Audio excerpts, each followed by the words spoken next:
Good morning, everyone. Good morning. Welcome to the film and TV review.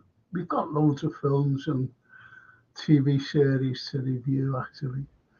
And I've got my little mate with me, Lee Carlson. And there he is, the man who watches Lebanese films. Good morning, Lee. All right, mate. Morning. I watch anything if it looks good. You just read the synopsis, don't you? And if it appeals to you, then few bare words, what you've got. Very few words, but if it sounds all right, you have a look, don't you? Well, I've just been watching there now, and it's a mystery. It's an Irish film. All right. I haven't finished it yet, but it looks good. It looks good. It's called The Green Sea, and it's set in Ireland. It really looks good, you know.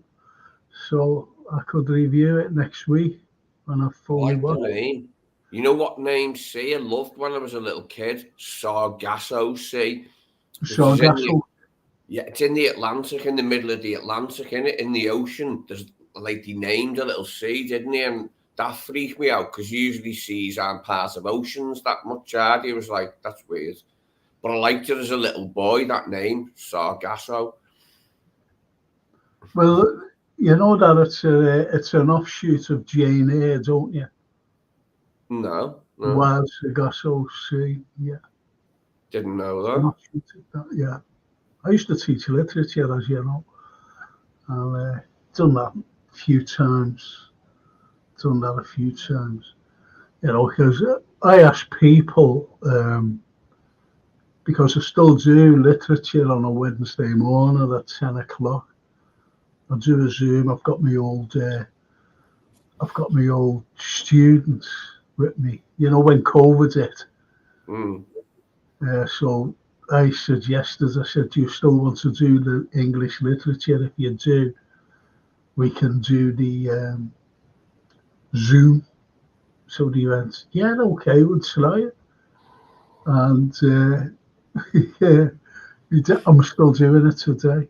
We're still doing it today on a Wednesday morning rather than traipsing out somewhere, you know, to When I first did Zoom, I knew I'd done something, but I didn't really know what it was because I wasn't interested in computers then. When they said Zoom, I thought, can you go to your next call quicker or something? I don't know. Well, this Mokta says, is the date wrong? I don't know what that means, to be honest. Is the date wrong? It's not an apocalypse, to be honest. Whether the date is, whether it's the day of the apocalypse, I don't know, but let's hope not, Mokta? Well, I watched The Breed with them dogs. Well, hang Sat, on. Yeah, hang on. Don't, not yet, please. yeah, sound mate, sounds. I can wait. No, I'm glad you did. I'm glad you watched it, actually. I'm glad you watched it.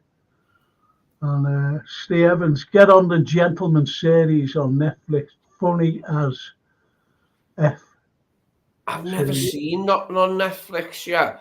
I think they give me it and I didn't watch it, or they give me something that I didn't want when they changed me Sky to Sky Q so I could have YouTube on the telly, which I wasn't bothered about. But they went, you must go change to Sky Q. So I went, all right.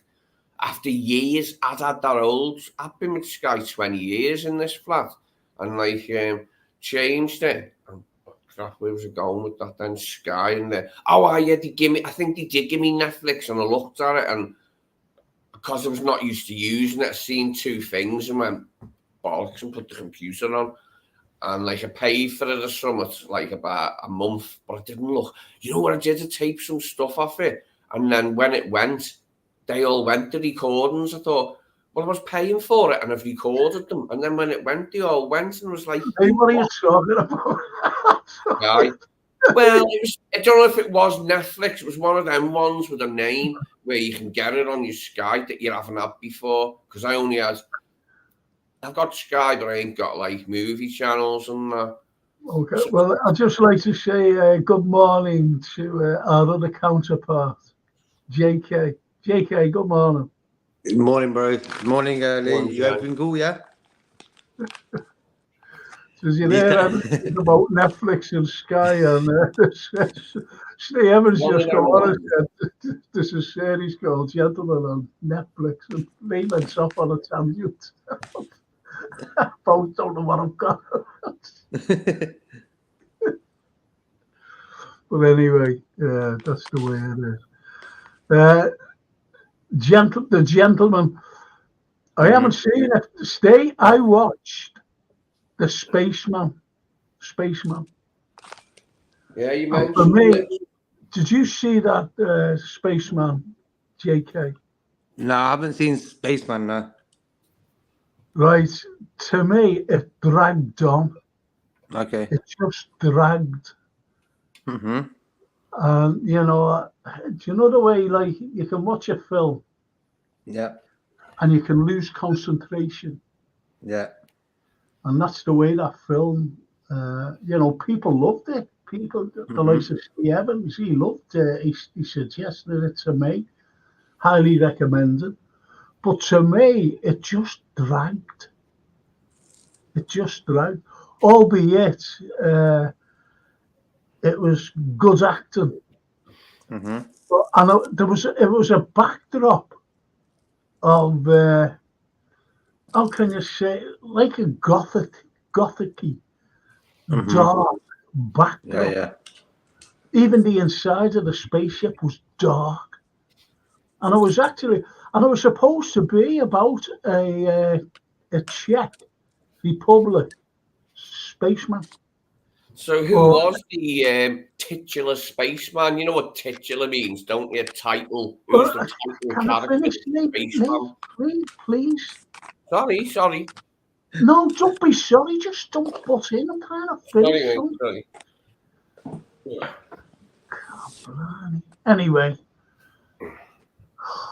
Anyway, this particular backdrop, I don't know whether it was like meant for the 80s, sort of backdrop the 80s. I just don't know whether it was the Czech Republic and the Republic today, or going back to the old like Soviet bloc of Czechoslovakia. I just don't know. Everything was dark. Everything. I just couldn't make it out. And as I said, inside the spaceship was dark, but it just seemed to be dragging and dragging and dragging out. And I thought, this is not for me. I watched it right through. Where the end was very poignant, but that was about it. The rest of it, I'm sorry, Steve. But if people want to watch it, this is just my review. But if people want to watch it, as I said, the likes of Steve enjoyed it. Highly recommended it. Also, I think my own daughter, Francine, she highly recommended it. What is But it like? maybe Go off on a mission? You go off on a mission across space? yeah, he was going to see, do you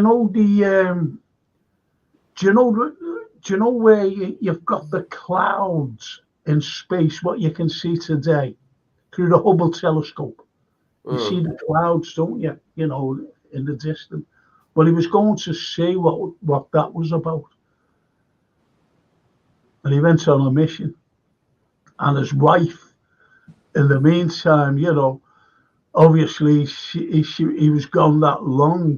She decided, I've had enough of this. And she wondered why he went away in the first place and left there. And she was pregnant as well. Why did he go? Why didn't someone else go? So she decided to leave him, but they wouldn't give him the message because she went on, giving him a message, and they broadcast it to him in space, the space agency. It wasn't the song, the message, was it? Grandmaster Flash. I love that song, mate. Sorry. Jay knows it. Yeah, well, anyway, that's the film. And who's in it? Anyone you know? Just Czech actors. Yeah. I forget his bloody name now. Carol Rosen. No. He's an American actor. He's in The Water Boy and things like that. Rob Schneider. No. He's a comic actor, and he's always in these like comedy things. But he played a straight part this time as the spaceman. Okay, it sounds appealing. Like I've taped one. I don't know what it's called. It's got Eva Green. You know who she is. She was in that first James Bond one. I've taped one with her, and she's going up or something. She ain't like she doesn't speak English. I can't remember where she's from. I watched 5 minutes and thought I'll go back and look at that. It looked alright. They haven't took off yet.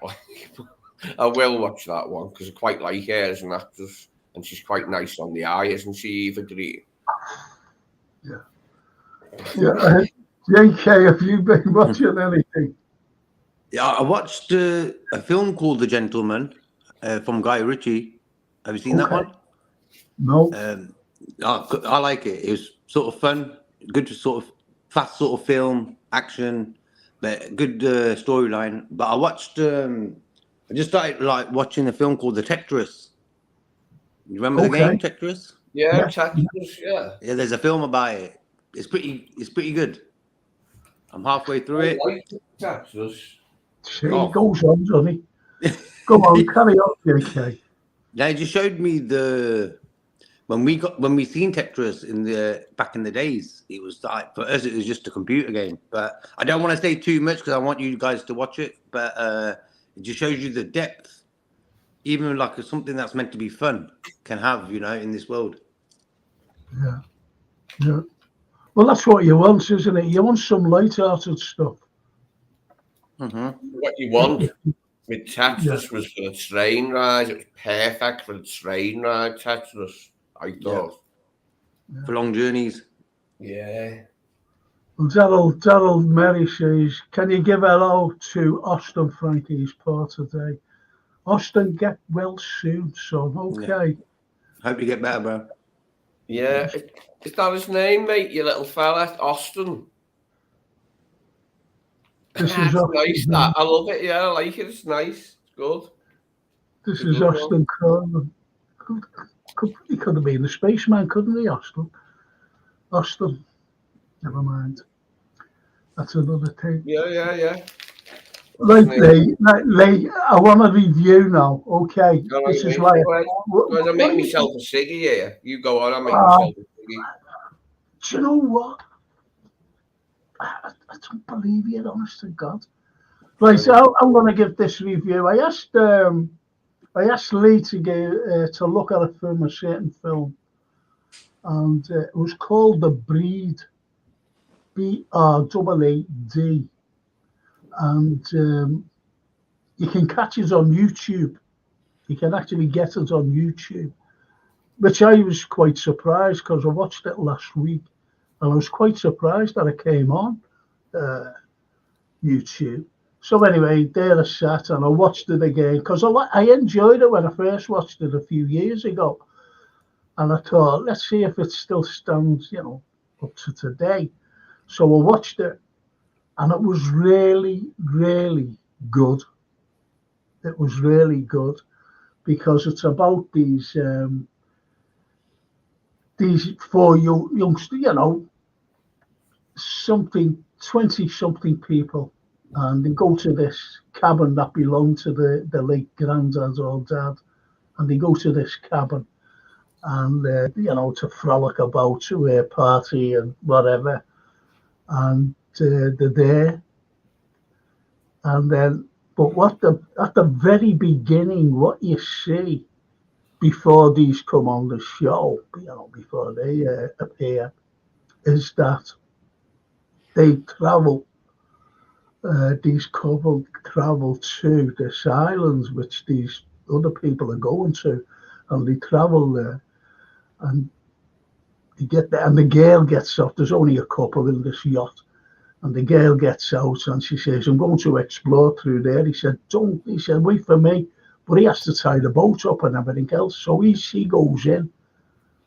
she goes into and you see her in this like woods, and all of a sudden she screams, and the fella runs out to see what's happened. Anyway, it goes off then, and then you see these people coming in, but they're coming in by a plane, one of those planes that lands on the water. And they get out, they go to the cabin, they're all made up, this is going to be good, this, you know, they find them wine and everything else in the cellar. So they're going to a party. But it starts. Okay, now what's your take on it? I never thought it was dogs when I didn't know what it was. Yeah, Wow, give it away. You give it away, lad. yeah, you can say that, okay. No, you can't say it. You're terrible at reviewing. You just you give a review. Oh, come on, you've got to say there's dogs. That's what it's about, isn't it? Lee, I shouldn't have asked you. That's it. I thought it was sorry. No, you leave it, the suspense. Sorry. That's how you review. You leave it so people will watch it. You don't give it away.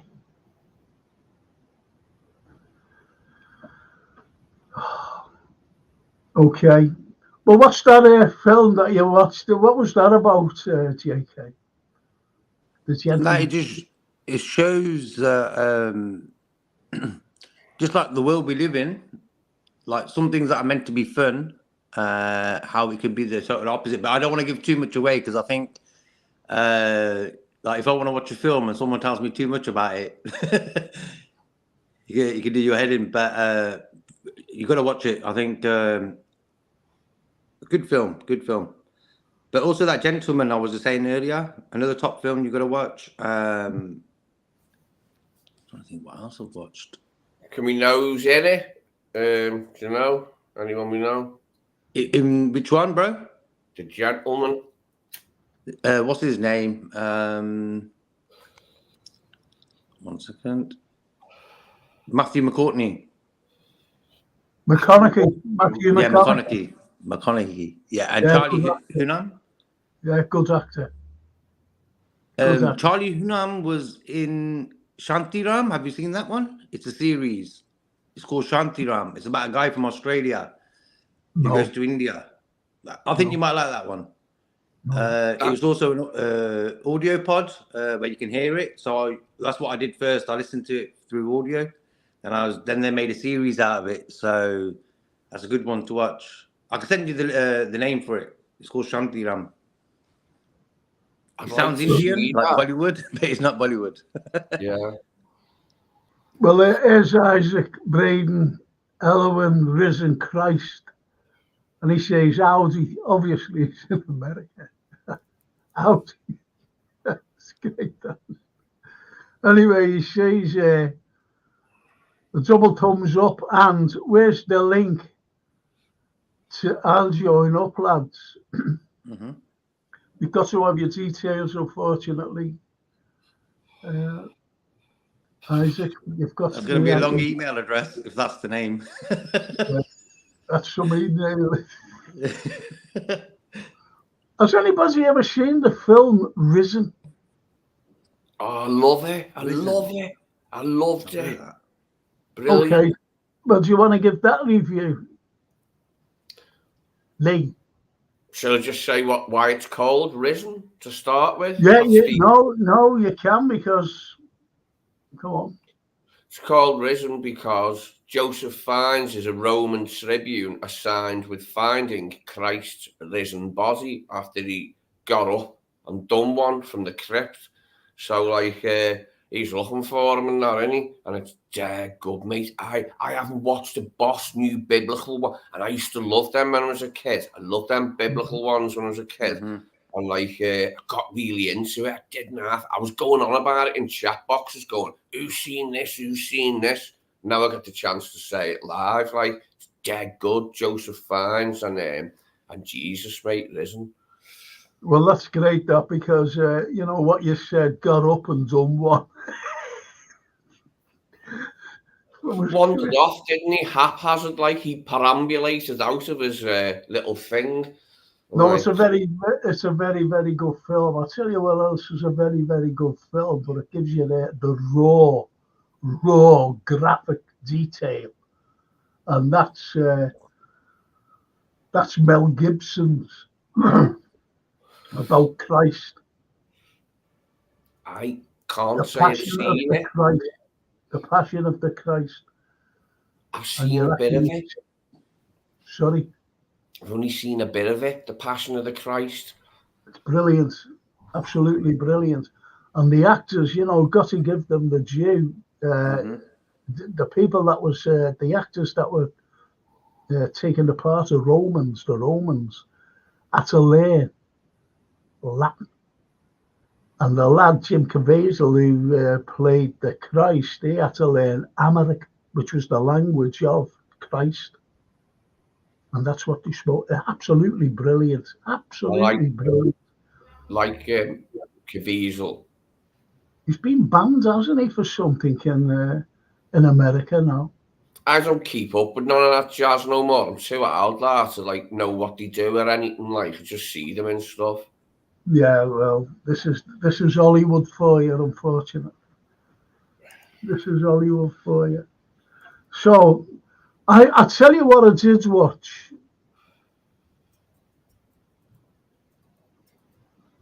I'll listen to this fella here. I'm just tripping on some acid. Well, the trip away fella. That's his email address.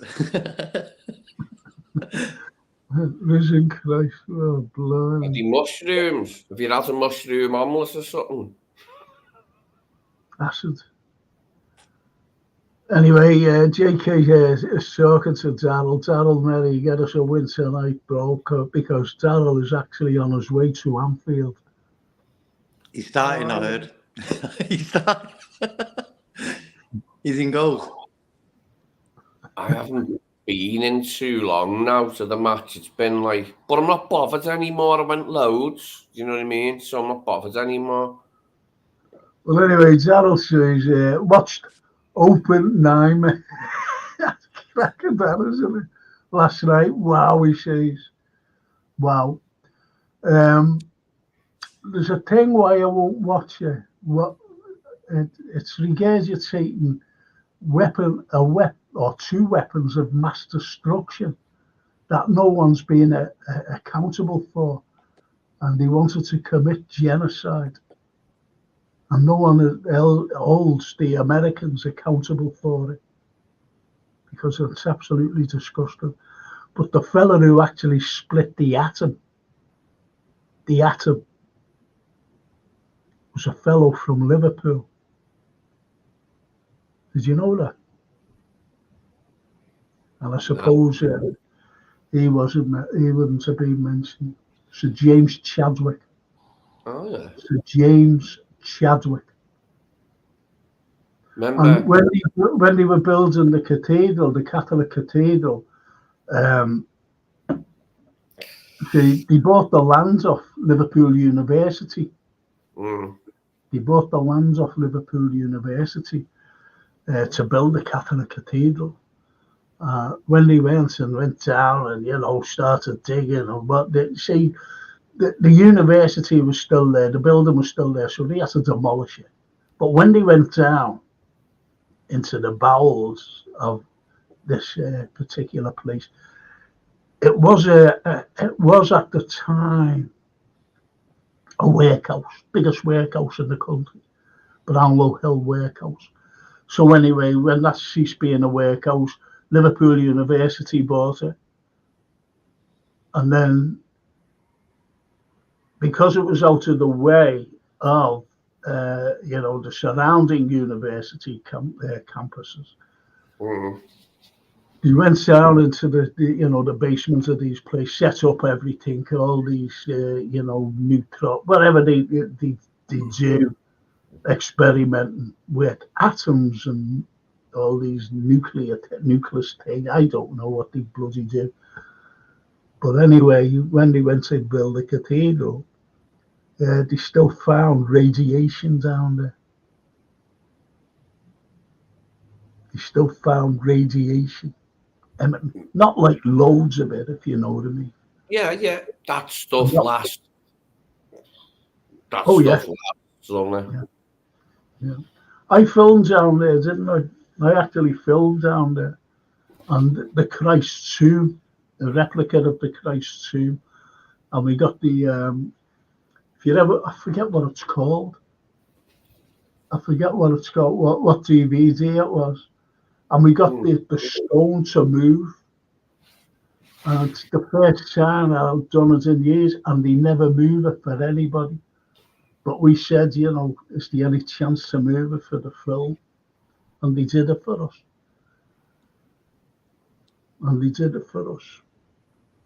Which was I've great. never been anywhere near, you know, when something's being filmed and noticed. I've never seen that in life, where you see something getting filmed. Never done that, like. Yeah. I have a few times. It just happened, like, I think it was some soap opera, and they're filming around my ends, and but you see, I've seen some like films and series where, like, oh, I've been there, I know where that is, you know. It's just like I can imagine in like soap operas and stuff like that, you know. Yeah. Well,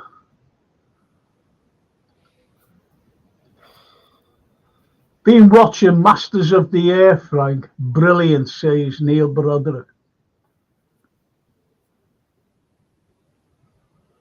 What do you think?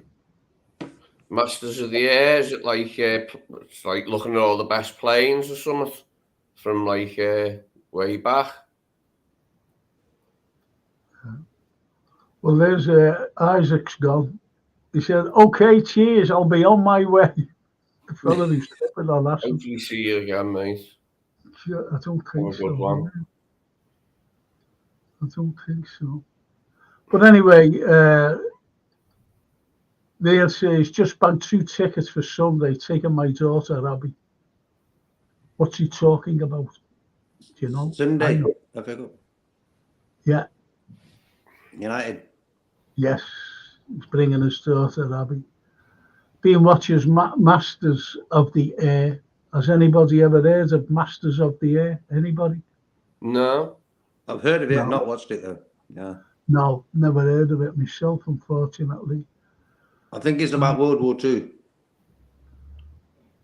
Sorry? Sounds. I loved that. When I was a kid, my stepdad used to get these magazines, and you know, you put them together in a binder, and it has all the planes, tanks, boats, and it was about like the armory, what size weapons, their maximum speed, their maximum range, and all that jazz. You know what I mean?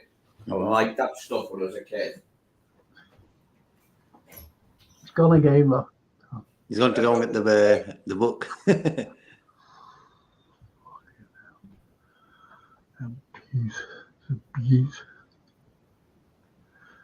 Anyway, Gary Rigby, good morning. Talking about things being filmed, I saw Alexei Sayle filming the opening to his comedy TV show stuff. Brilliant, Alexei, absolutely brilliant comedian.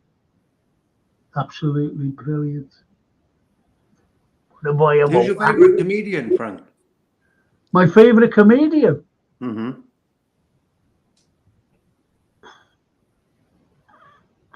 Do you know what? I never ever liked comedians who went, did you hear the one about? Never liked that. All those jokes. I like the likes of Peter Kay, for example. Yep. For the best. You know, everyday life. Yeah. That's what it's all about, everyday life. Mm-hmm. But a favourite one, I thought Freddie Starr was hilarious. Freddie Starr. Mm-hmm. He was hilarious. So, you know, it's that kind of humour I liked. But I haven't got a favourite one. Yeah, it's hard to pigeonhole that type of humour and say what it exactly is, but you know it when you see it, don't you? That type of humour, you go, "Oh yeah, there's some of that." Mm-hmm. I think Peter Kay, he sort of connects to the everyday man. He'll talk about a cup of tea, and where like he's got a scene, he did a show where he's talking about biscuits, and like for me, it's probably one of the funniest sets of comedy. You know when he's talking about when you dip your biscuit into your tea. You must have seen it. Yeah. Rich Something tea, was PK it? biscuits. Yeah. He had me crying, and I think what I like about Peter Kay, he don't try too hard to make you laugh, No. and that's the No. comedian for me. You get Yeah. these modern day comedians. It's like, for me, comedy is a thing where it just rolls. But these new comedians are on the scene. It's like they're programmed. Their show of every word is like, this is how I'm going to say it. But Peter Kay, he just goes with the flow, and like someone from the crowd might say something, and he'll start making fun of them or whatever. You know, he's like very quick. Well, I like when he. Sorry. Gary Rigby says Mick Miller. Now, I used to go to, when Ken was alive, he was the chair of the Royal Variety team, Northwest here. And every year, twice a year, he had the Good Turns. He had like a spring one, around April, May, something like that. And he used to have a Christmas one where, fellas brought the wives and, girlfriends or whatever. And I'm talking, entertainers. So I used to go there myself anyway. Mick Miller was on, because what you had to do, if he's seen anyone, Ken, and he'd just look over and go, I want you to give a term, right? Any of them. And he used to have, I was sitting next to, what's his name? Rick Astley, right? Never going to give you up. Yeah, and this is genuine, this. So anyway, we were sitting there, and on stage, there was three fellas, one on drums, three old fellas, one on drums, one on a guitar, right, and one on a bass, a bass. Was it a bass? Sounds good. No, it wasn't. It was an organ. It wasn't. It was an organ, right? So anyway, they're playing like that, and they're all out of tune. And he goes like that to Rick Astley, Ken, get up and give us a couple of songs. He went, no. He said, get up. He said, get up. Anyway, he coerced him to get up. And Rick said, well, I can't sing without them behind me. And he said, no. He said, they're the residents. So he had to sing. And all of them were just going dinka, dinka, dinka, plunk, plunk, plunk. Never give you up. But anyway, he didn't take it as, fun, because he's serious, this Rick Astley fella, he's so serious. But anyway, talking about Mick Miller, they had he had a proper band on, and they were good, like a jazz band. I don't like jazz, by the way, but they're good musicians. And one of them had, them big basses, that go up in the air, You know what a bass is? Please say yes or no. Just say you don't know what a bass is. You know what a bass is. That just say yeah. That's all. Anyway, that's why I said, you know what a big bass is. Friggin' hell. It's hard work. Love big basses. Yeah, I thought you hadn't finished. I didn't want to butt in. No, anyway. I think we were going to carry on bass, something like I can't finish. So Ken's uncle's like, that's a Mick, get up there. And he went, all right, Ken. So he walks up like that to the stage. Now, them fellas had just finished these, the band, this big band, jazz band. And the size of those bass things. As Mick's getting up and he's passing it, and he looks at it like that, and he goes, I wouldn't like to meet that fiddler in the dark.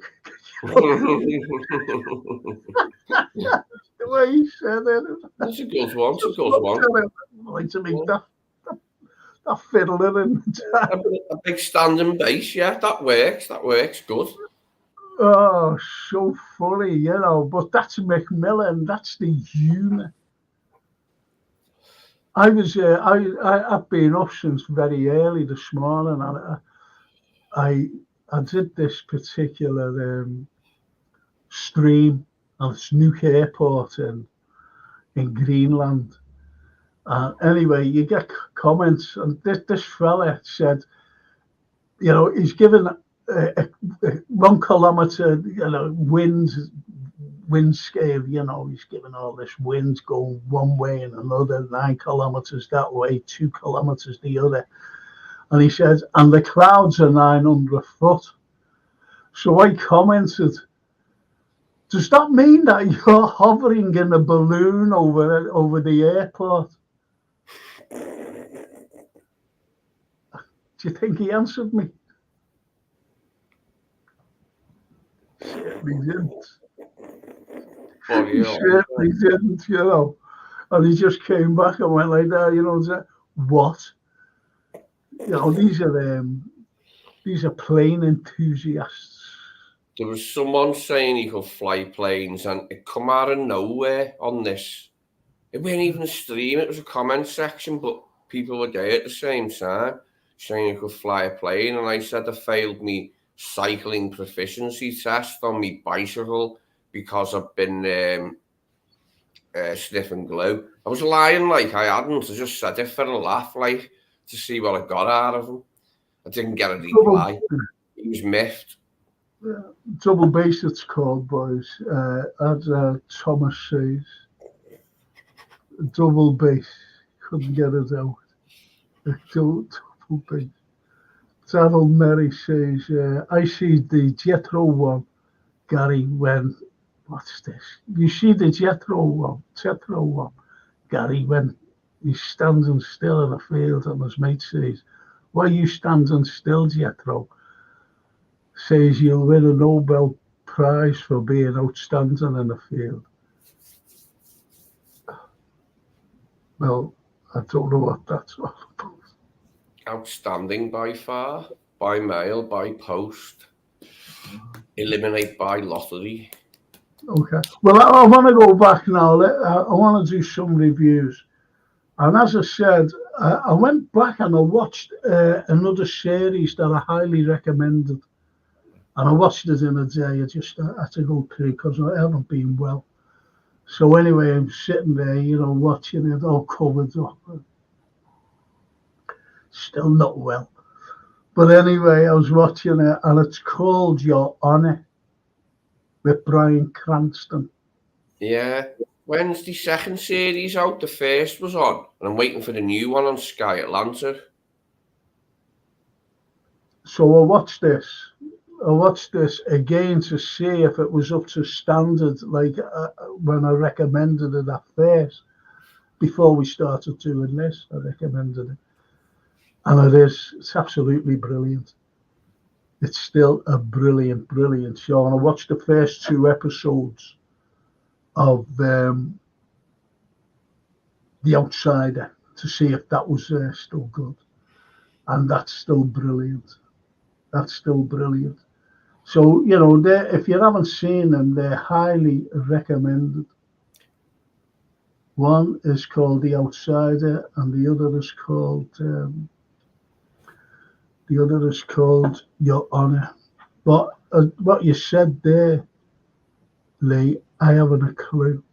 I don't know whether they're making it or not. Does anybody see, JK, did you ever see a thing called Succession? No. What did you think of that? But really, you know, what did you think of that? I thought it was brilliant, and then it went rubbish at the end. The last part of it was rubbish before it ended. It didn't make sense and that, and you were like, wow. But the first bit was good when it was new. Yeah. What did you think of that as well? Did you think that as well, JK? Well, from that Succession? Yeah. I've not seen it, but... Oh, you're not sure. You said you did. But I think, what's his name's in it? Macaulay Culkin's brother, yeah? Yeah, he's good in it, actually. He's very good Very in it. good. Very good. And Brian Cox, he's in it. I've But- actually watched Macaulay Culkin's brother. He was in a film about Waco.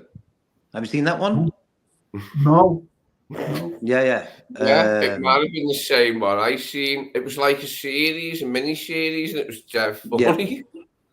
I'm trying to find the name for it. Oh, them poor people, but it was funny. So it wasn't about the disaster of Waco, no? Yeah.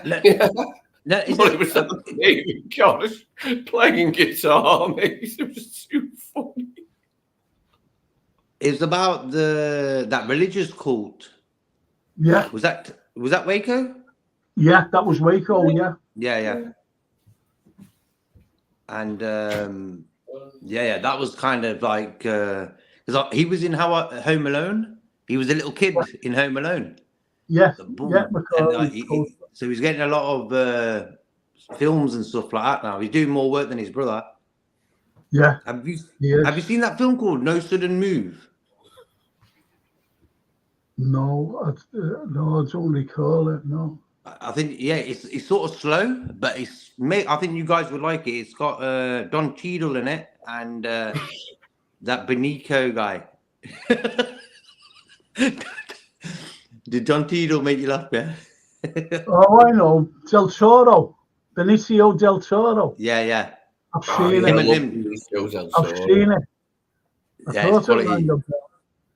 It was so phony at the end, though.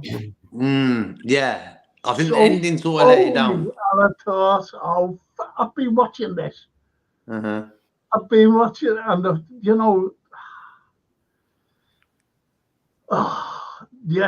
John Cheadle. He's always plays these fellas. I'll tell you what he plays. Hi, I'm a lovely fellow. I'm lovely. I'm a really nice fellow. He's behind the mask. He's plotting on you, isn't he? He's plotting on you, Don Cheadle, isn't he? Sorry? He's plotting on you, isn't he, Don Cheadle, in his head? Well, if you see anyone and they're in a film, and you know that they're going to be good, it's no use having them in. You know that they're going to be good, if you know what I mean. Without me saying it, so it's. I won't watch them. I really don't. I want to see a film that you don't know what's going to happen. And they're the type of films that I like. Has anybody ever seen Fall? Fall? Fall. Have a look at that. Try and get that up. It's really good. Fall. It's really good because you don't know what's going to happen. In it, Fall. Fall. That's all it's called.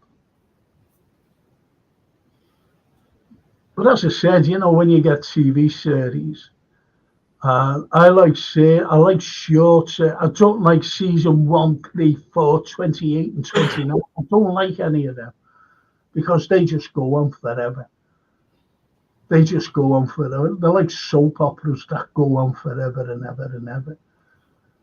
Which is Succession should definitely have ended one season earlier. It went on a series too long and it was ludicrous at the end. Like, is he dead or is he dead? Succession is the same, really, as you said, because it just collapses. The whole of the goodness of a series, and you're rooted to that screen, and you want to see how it ends. But unfortunately, with Succession, it just collapses. It just went stupid. It's horrible, isn't it, when that happens? When you get a series that you've enjoyed and then it ends badly, and you're like, what? That's the ending? Are you kidding me? Yeah, well, I watched the series. You must have watched it, JK, and you, Lee. And it was one of the best series ever written. The best. But it ended pathetically. Pathetic. Do you know what that was? The Sopranos. Sopranos. Yeah, thank you. The Sopranos. Didn't it end, yeah, Lee? So pathetic. You know, Yeah. I'm gonna tell you something. I've watched The Sopranos. I've not watched the last one for some reason. I've not watched it. Like I've probably watched it a few times now, Sopranos. But I don't know why I don't want to watch the last one. Maybe because what you just said now, the ending. So I think it's with that series called Ozark. Have you heard of that one? Ozark. Brilliant. Quality, Yeah. The but it first kept it series. just yeah. It just kept on going on too long. Like they're in the fourth series now. I'm waiting for the new one, but the storyline is amazing. Yeah, I know. And I watched the first series because, as I said, I don't like second, third, but it just goes on. There's no ending to it, Hmm. if you know what I mean. The first series, the opening 2 episodes was brilliant. Go Hmm. ahead, Vic. That's the difference between the Americans and us. We end our series quicker before they die on their ass. They keep them going on. They're Hmm. elongated, like it's like their adverts are longer and everything. Everything's longer and So, bigger. yeah, why did he do this, though? Why do you think they do it? Uh,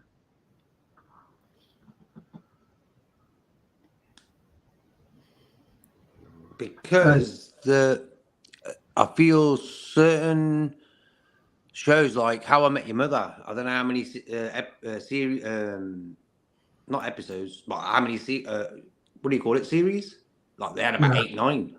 It kept on going, but with a show like How I Met Your Mother, it's sort of comedy, so it's not so heavy on your mindset. It's like with Ozark, it's a heavy sort of series. It's pretty deep, and you just want to know if what's the ending now. I think after 4 series, you like wrap it up now. I haven't But watched a foreign series for a good few months, but I've got a load recorded. The last boss one I seen was it was called King of Warsaw, and it was like socialists and it was like not long before Poland was invaded, but it was really good. King of Warsaw, a Polish one. If you can check it out, King of Warsaw, Polish drama. It's only about 2 years old. It's dead good. There's dead freaky characters in it, strange characters, and it really gets your attention. well, as Daryl says, speak soon, boys. Come on, Redman, because he's coming up here, isn't he? Hmm. I should have given me address. He could have come and visited me. Yeah, you should have met up. Yeah. Yeah, yeah. Could have come and see me. Don't know. Anyway, that's by the by. Yeah, so, these series that go on, and as I said, Your Honour's absolutely brilliant. Spotless. The Anglo-French thing, that's brilliant as well. Right through, right through it. It's only a short series. I'm trying to think of a series from I don't know whether it was the 70s or 80s. It was a mini series, and that Strauss fellow was in it, and Nick Nolte, Rich Man, Poor Man. Now I that haven't was a very seen that. good, yeah, that was a very good series, and I think if you condense something like that, that's great. But as you said about elongating series, stretching it out. Now, going back to The Sopranos, that was, they were told to finish it. That David Chase, David Casey, his proper name was, and he was told to finish it. And that's why it just went like blancmange. That's in my opinion. just, but it's in your opinion as well, isn't it? Certainly, yeah. Yeah. So, and Gary Rigby says he must have watched it. It was brilliant, Rich Man Poor Man, and it was a really good series. You know, when I used to hear its name and people said it, I thought it was an English one, a British one. Rich Man, Poor Man. Sounded British, that to me. And I didn't know it was an American one for years.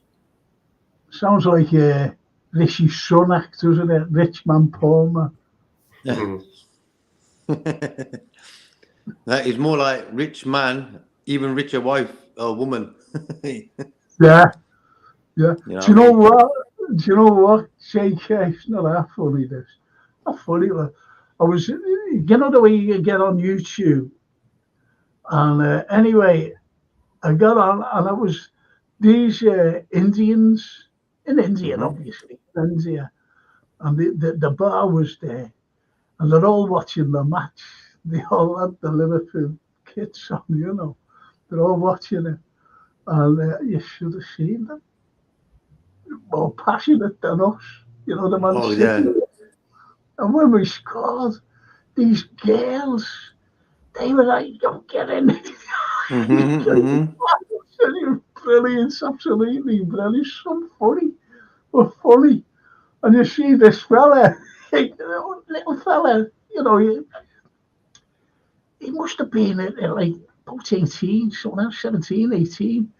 And he's running around, and you know, Manchester City, and he's got, and he's always saying this F, F, F, pointing at the screen. That's so funny. Do you remember Alistair McGowan's show, where his impression show, Alistair McGowan, where he had, what's that Italian girl with him doing it? Alistair McGowan, but anyway, he used to do one called Sex and Man City instead of Sex and the City, and he'd be Kevin Keegan with like a curly bit of Keegan wig. And it's quite funny that. It's quite funny, them sketches, because he does some good football ones, Alistair McGowan, if you remember him.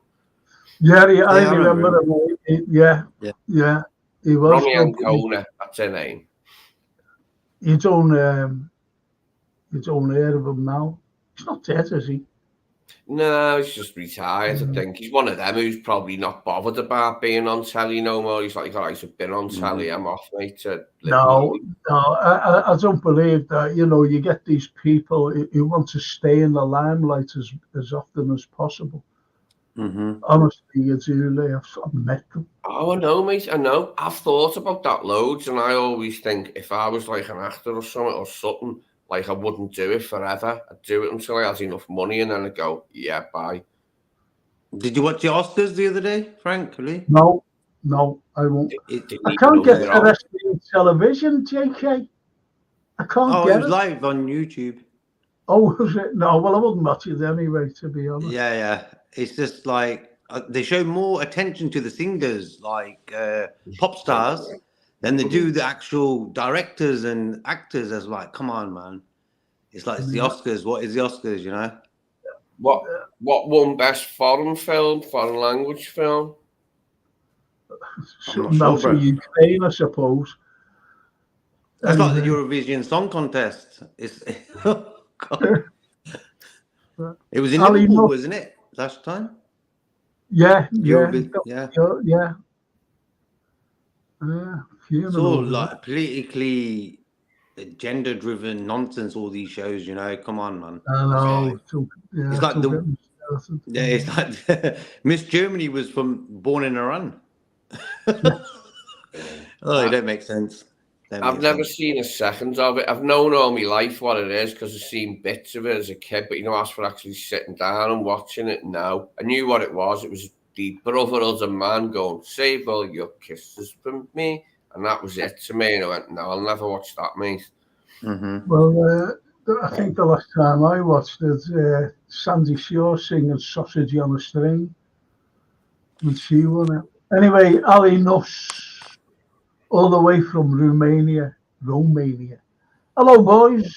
Hope you have a good day ahead of you. Thank you, Ali. Thanks, man. You'll be watching the game tonight. all the way over there in Romania.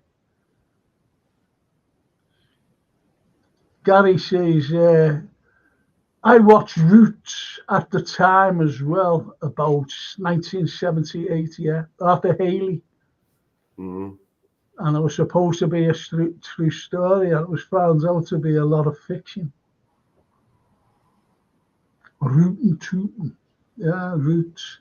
You see, when you get these epic things, series, and they try to have it as true. I always go along with I always go along today with what Leo Tolstoy said. History would be a wonderful thing if it was true. Exactly. Think about that. If it was true. So Arthur Haley is in that category with Roots.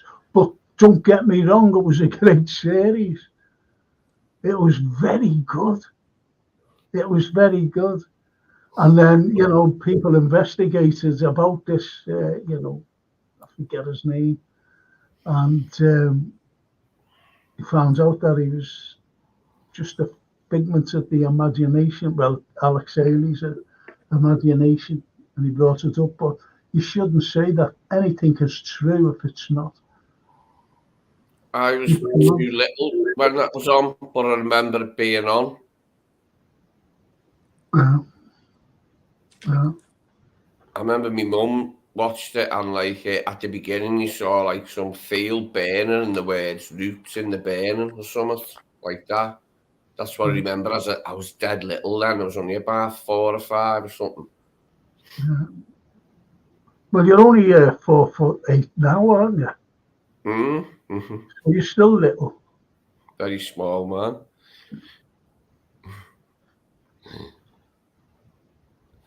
I reached the height I'm at now, dead young me. I went dead lanky, dead young, but then other people went much taller than me. He was smaller than that. Our friend from Romania, probably Kloppo will use all the kids we got up tonight. No, he's playing the full team, Ali.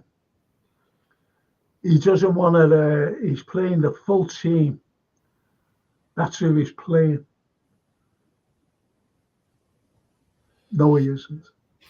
I'm only joking, Ali. The more of them that play, the better tonight. Look, we're 5-1 up. We're at home. The more of them that play tonight, the better. But I think Adrian will start. I think Adrian will start in goal today. Mm. Yeah, because because he tweeted yesterday a pair of goalkeeper gloves. He tweeted that means he's playing. Yeah. Thing is, though, would you trust Adrian in goal? Mm-hmm. Think about it.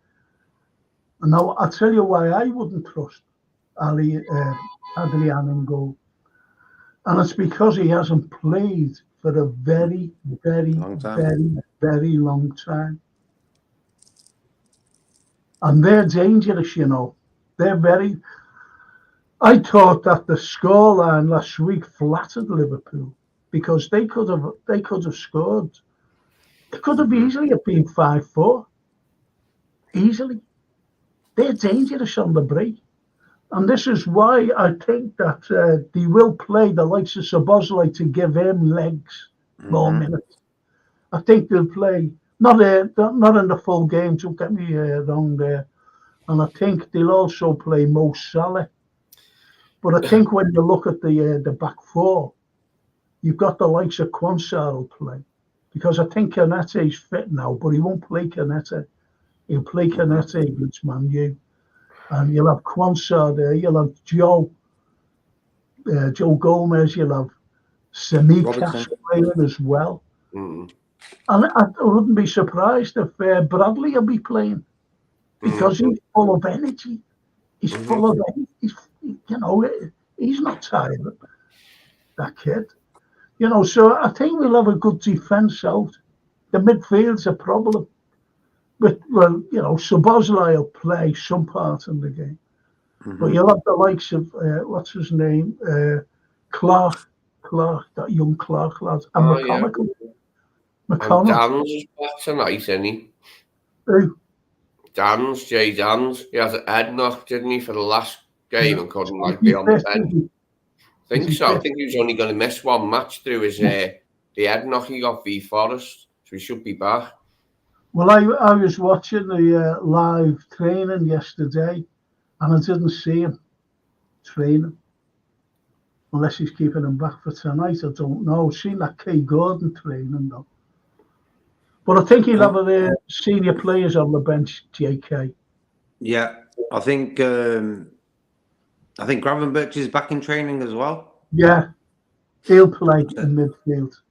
Yeah, so for me, I just feel that a little rest for, say, Virgil, maybe Diaz. I wouldn't rest Gapco. The guy needs a goal.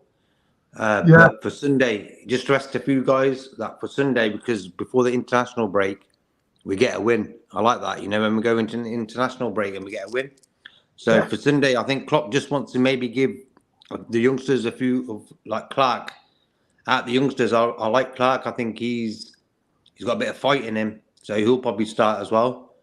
And it's sort of a blessing we got the international break coming for us, because after that, maybe Trent, Ali, and Jones will be back.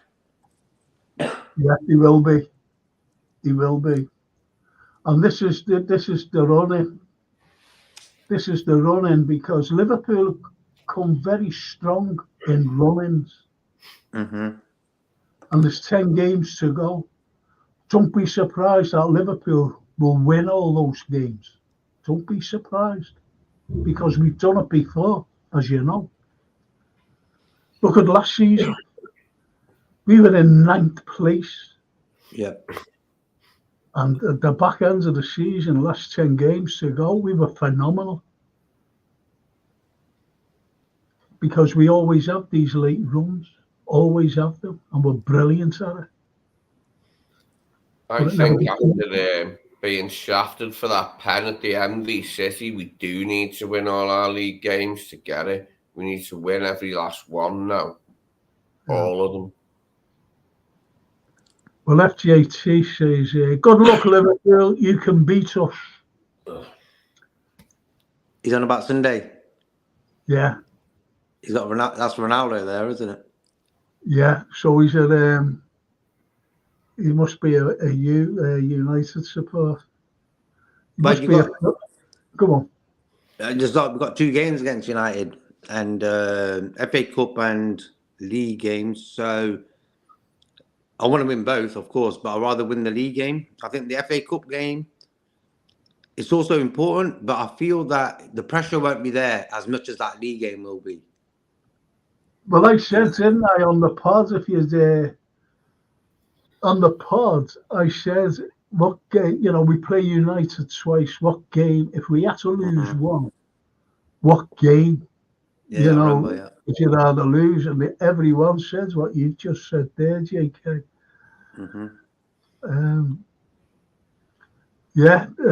They said the FA Cup game. But I want to win both. I want to win both against them, 100%. I'm fully confident that we will win both. I don't think United will be a problem over 2 games. I think they're both getting one. I think one may be tight, but like not that tight that they have many chances, you know what I mean? Right. But I think the guy that he's going to play for United against us on Sunday, he's going. But I think like Holland, he will be back for Sunday. Who? The Rasmus, their striker. Who's yeah. He found a bit of form, then got injured. Terrible, but that's the way. Yeah. Well, look at Jota. Look at our injury problem. It's crazy. I think people don't really appreciate what we have done in the last, say, 6 weeks, considering all our injuries, considering our players we can pick from. We had Gakpo and Diaz every game, you know, and still we got through it. It's like, Yes. that's amazing. Yeah, it is amazing. And when you like FJT says smash ups, you know why He wants him gone then. I think what it is in he football doesn't want to see nowadays shit, is does he? He doesn't want to see shit even, that's for sure. in the I league, like yeah. But I he's think, enthusiastic to get Ten Hag the sack. yeah, that's what it is. We'll do it for you, lad. We'll do it for you. We'll do you twice, quite embarrassingly, in your own backyard within a couple of weeks. And he won't know where to hide, mate. He'll be getting loads of stick. He'll go, Liverpool can be beaten or something, and then like fail dismally to achieve that task. But the pressure the guy's under, he sent Sancho back to Dortmund. He scored last night in the Champions League. And I always say it's the coach. No matter what players you bring in, like everyone bigs up Edwards, I understand that. But if that guy at the top isn't the right guy, it don't matter if you bring Messi, Neymar, and Mbappe into your squad.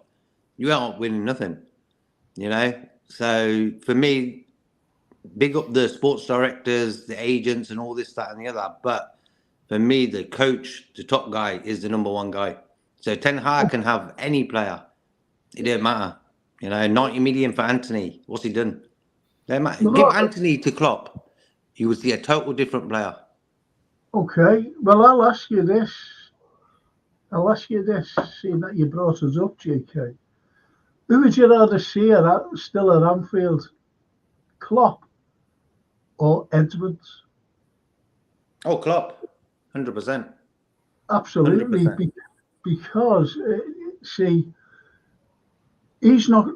He was coming out about everything except Liverpool. He was going on about FSG and what he's going to do, Mm-hmm. and he's brought this Richard Hughes in. Who's Who's he? he? Yeah. I've seen his transfers. It's his mate. Mm-hmm. It's his mate. Now, in my profession, I've seen loads of fellas bringing in their mates, like teaching and whatever. And they were awful. They were phony. Some of them were bullies. And so it went like this. Horrible people. What it is for me is the way Edwards left the last time. Who says he ain't do it again? It's like he did it last time. If his relationship with Klopp was so good, he would end up staying, So for me now, all of a sudden Klopp's leaving. This guy comes back. There's your answer. It must have been the Klopp Edwards relationship that went sour. Yeah. Well, I if you look at the timeline, God blimey, it's like the film reviews gone. Well, anyway, if you look at the timeline with Edwards, look at it like this. Now, one thing I do know what Edwards wanted, and it was to get rid of the midfield that we've just got rid of and brought in this new midfield. But he wanted to get rid of them 2 years ago. Mm-hmm. 2 years ago. And I said at the time, we need 2 midfielders. This is before he went, Edwards. Anyway, all of a sudden he just said, I'm leaving at the end of the season, because he was told, you've only got to, go along, connect the dots here with this timeline. He said, I'm leaving at the end of the season. Nothing happened then. So at coming the end of the season, he brought in 2 players, and he would never have brought them in only for Coutinho, if you know what I mean. Mm-hmm. That was Alisson and the other fella, Van Dijk, like a year before or whatever it was, 2 years before. So this time he wasn't. He couldn't get his own way by getting rid of the midfield that we finally got rid of, because Jürgen wanted them to stay. He said no, because that Jürgen is a very loyal man. So, in my opinion, this is just like dotting the I's, sort of crossing the T's. I think he's gone like that to Edwards. No, we're not getting rid of them. They're still good enough. Why should we pay out a load of money? That's just my opinion. So he's gone like that, Edwards. Well, I'm going there. And he's gone. Right. Jurgen Klopp has come out and said he's leaving. So what's happened? Edwards is coming back. There you go.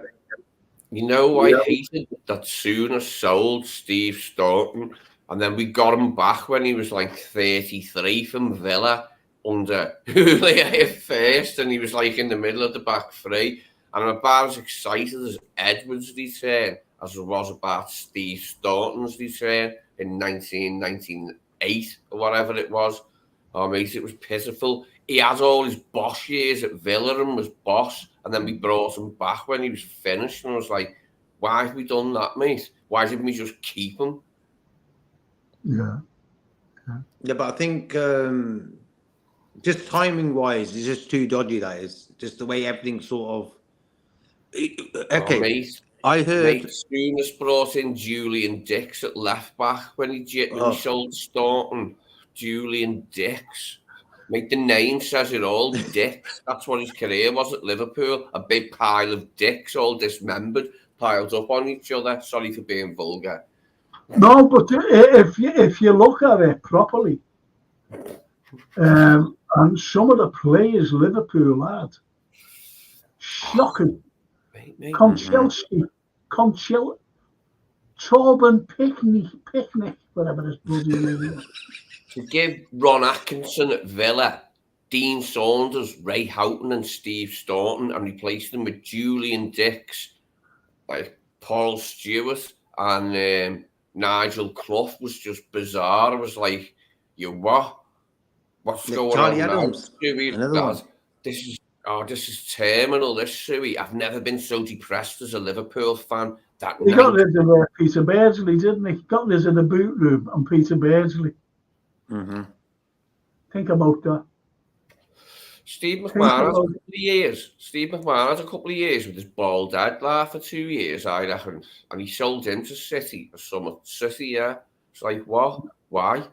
Paul Stewart, that curly haired, nothing. He was rubbish, mate. Oh, Paul Stewart. Did he buy him because he had curly hair and Sooners had curly hair and thought curly hair? I'll get the curly hair, lad. It fit in. I'm having the curly hair back. I think he wanted to get that perm back in. See, they ate all the crusts. Our mums used to say, eat your crusts, you'll get curly hair. I said, what curly hair? Eat your crusts. Oh, mate, you know what I watched before, but I only skimmed it, Carrie with Sissy Spacek. And you know before, like, they dropped the pig's blood on it. I didn't like that bit because I ate that, a big load of pig's blood, and I felt bad for it. But then the bucket hits Tommy Ross on the head with his big blonde curly hair and goes on the back of his head. I only watched it to get to that bit, mate.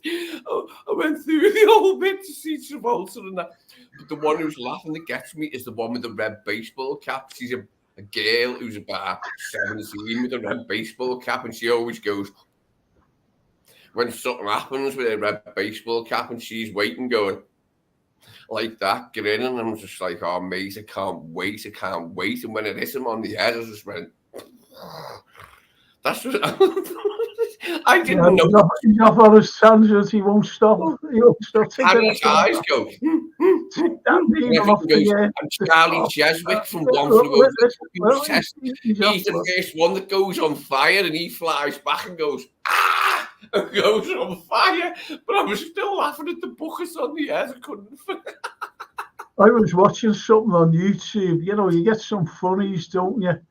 And you see this like thing in the middle of a gym, like you know, and you see these lads running up and doing them high fly kicks. You know, it's all training, high fly kicks, and they're knocking this thing, and it goes back and it comes back again. You know, and another lad runs up, another kick. You know, they're all in a queue.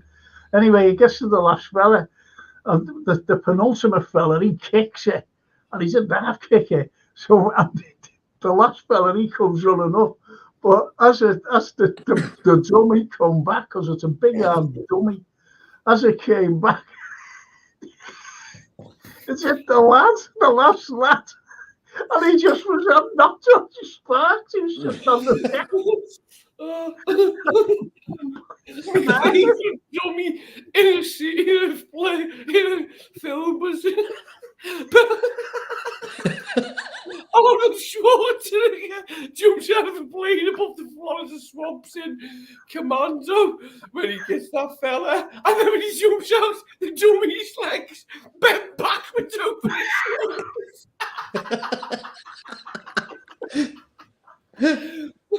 The dummy's legs go up forward and bend back. And I was like, that's impossible, physically impossible, mate. Oh, my little brother was crying with laughter. But I'm terrible like that for dummies. You know, like phony dummy. There's like that Beastie Boys video, Sabotage. Have you seen it, Jay? Have you seen it? Beastie Boys, Sabotage. Starring Sir William Wallace as himself and all this, like, and what's he called? Nathan Wind as Cochise and Vic Calfari as Bobby the Rookie. And it's just like dummies being thrown off bridges and that, like, and being thrown out of cars, and then they go onto the wheels. Oh, it's so funny. It's childish, like, but it is really. They were always childish, their videos, like. But yeah, Beastie Boys, yeah. Make good music. Black and white videos as well. Well, you see other these little clips of like a fella. You just see him, you know, heavy built fella, and he's walking along, you know, like at the prom, lovely weather in America, obviously, and all of a sudden, you know, he gets by girls, and he just goes. Why not? Why not? And even on an escalator, he does the same. And you see these, and it's always girls, in front of. Oh, it's so funny. But anyway, so listen, lads. It's a crude form of communication, but it is a known one. Yeah.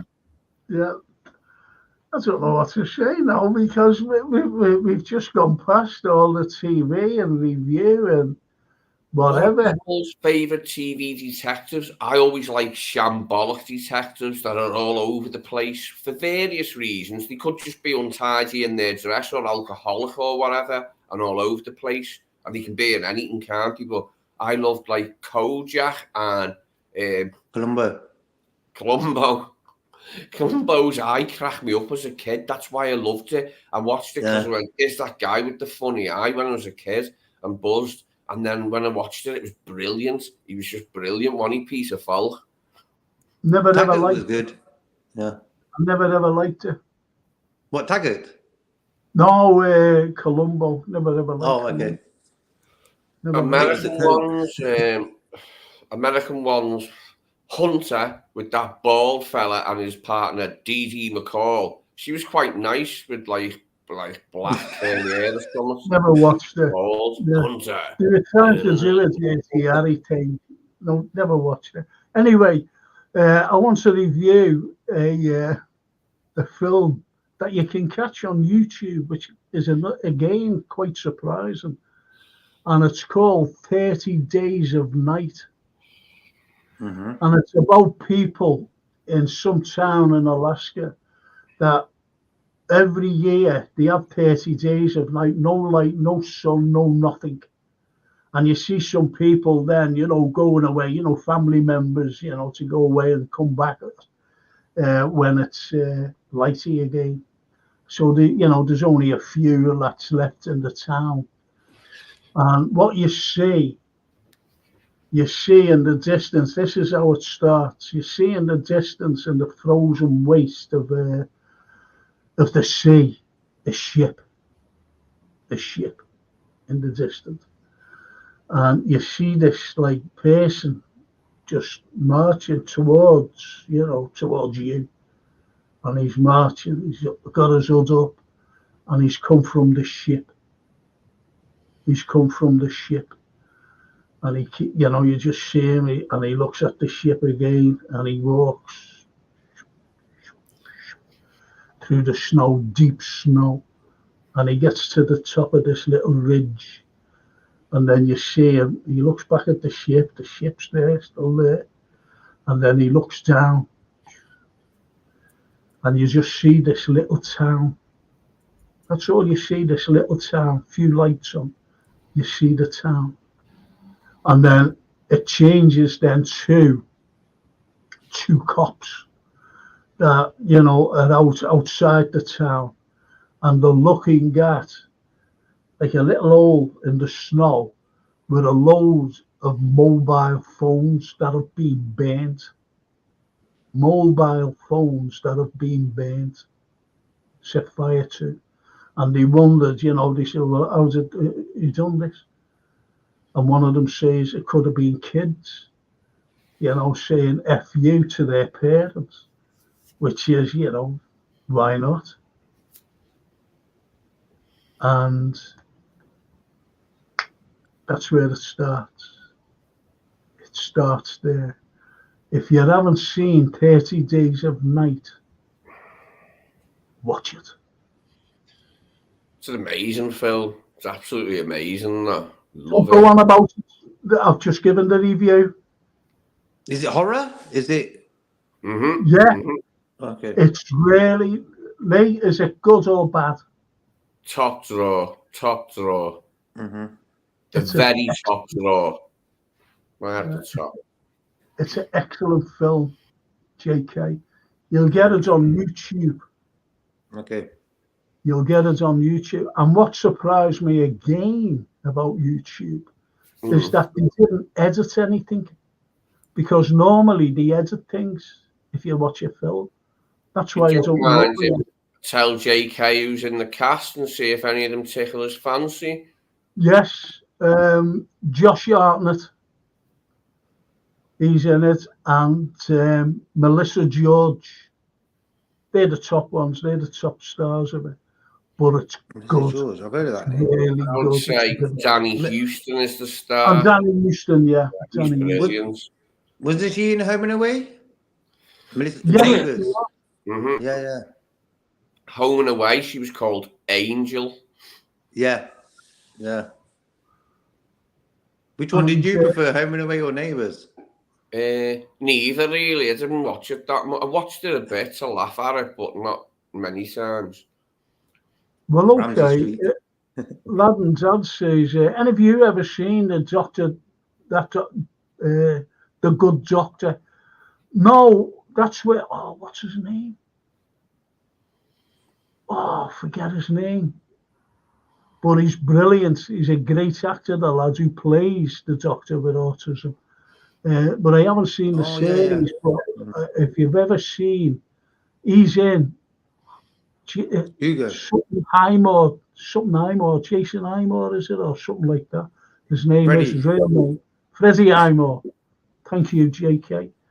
And if you've never seen, which he is in, and he produced it as well with Liam Cunningham, it's called The Vault.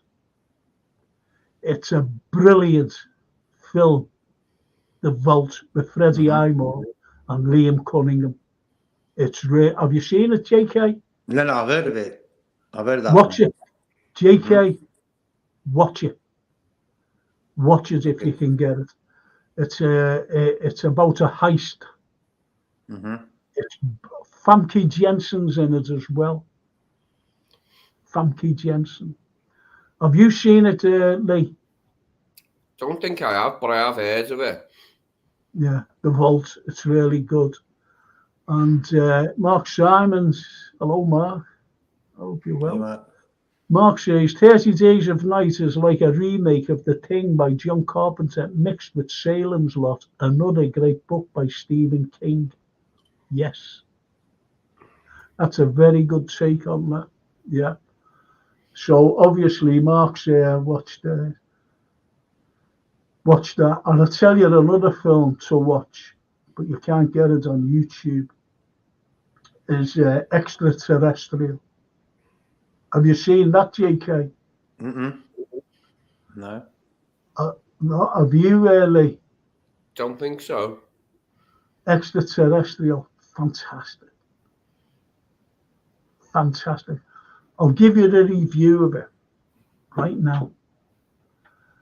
What you see it just starts in a shop that's closing. You see this fella just, sweeping up.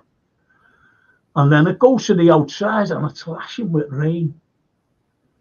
And you see this girl and you see the shop over the road. She's on the other side of the road. It's an out of the way place, by the way. And you see her and she looks over and she's soaking wet and she runs over to the shop and she's banging on the door saying, "Let me in." And the fellow went, "No, young fella, ponytail, and he just goes like that, "It's closed," and carries on. And then the girl comes out and she's panicking. You could see that she's in a panic. And she goes to a telephone box which is outside. And she goes in the telephone box and she dials whoever she's ringing. And it goes back to the inside, and the fella there's a noise, like just like that, and he comes out, and he looks, and what he's looking at is where the telephone box was. It's not there anymore, and then all of a sudden, as he turns around to walk away, the telephone box comes down and crashes to the floor. Crashes to the floor. And that's where it starts. Sort of miss telephone boxes. They were always there, weren't they? And then they just went. Remember the red ones? I like them. Well, that's brilliant, honestly. Brilliant. Truly, because everyone's got a mobile phone now. Yeah, well, that's it. That's it. But you've got to watch the film. Well, why hasn't he got a mobile, if you know what I mean? Mm-hmm. What's the name of it again, Frank? It's called Extraterrestrial. Okay. And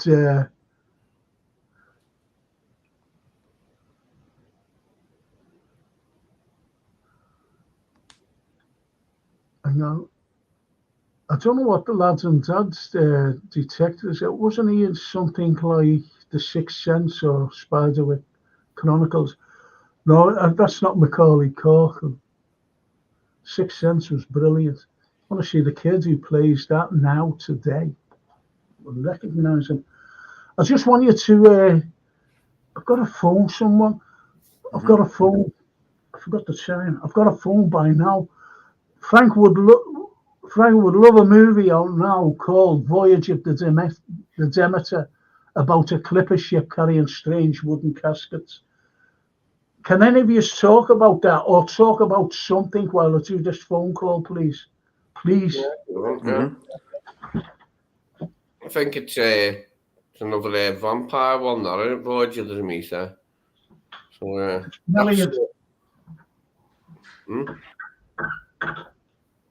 Have you seen? I think that Freddie Highmore lad. He was in Charlie and the Chocolate Factory. Oh, the new one. The last one with Johnny Depp. Oh right, yeah. I only like the one with Gene Wilder. Don't like the other ones.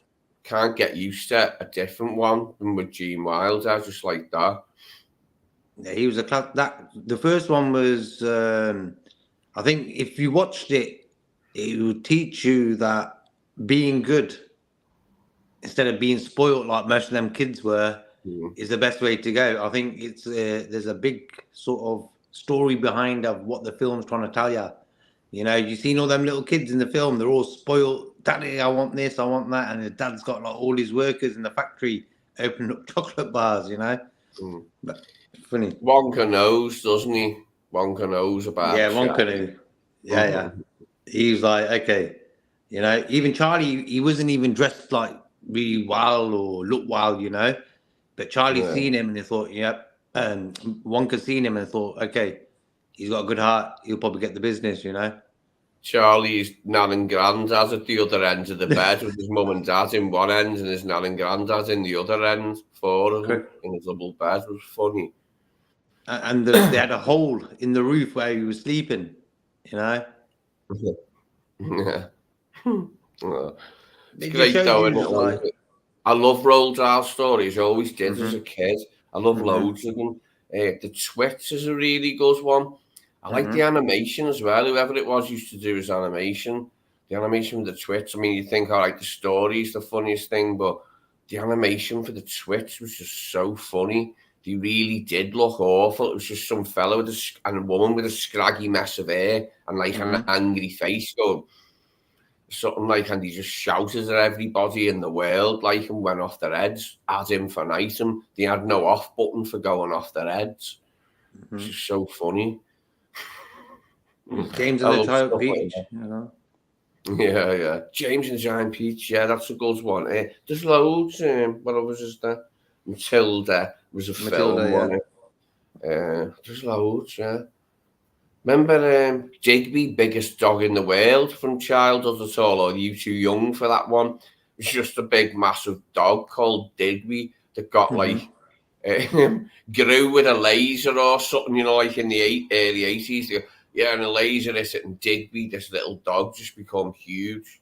It was a good film though. And I did quite like them dog ones, although I'm a cat pit. Oh, you know, when there's a dog and a cat going across like country, and they get left behind, don't they, at the old house when the people move to the new house in the car. They go, oh no, we forgot the cat and dog and the mouse, and maybe like a kestrel goes over their head that was in the barn, and they find the way to the new home, don't they, just by being animals, and you're like, get in.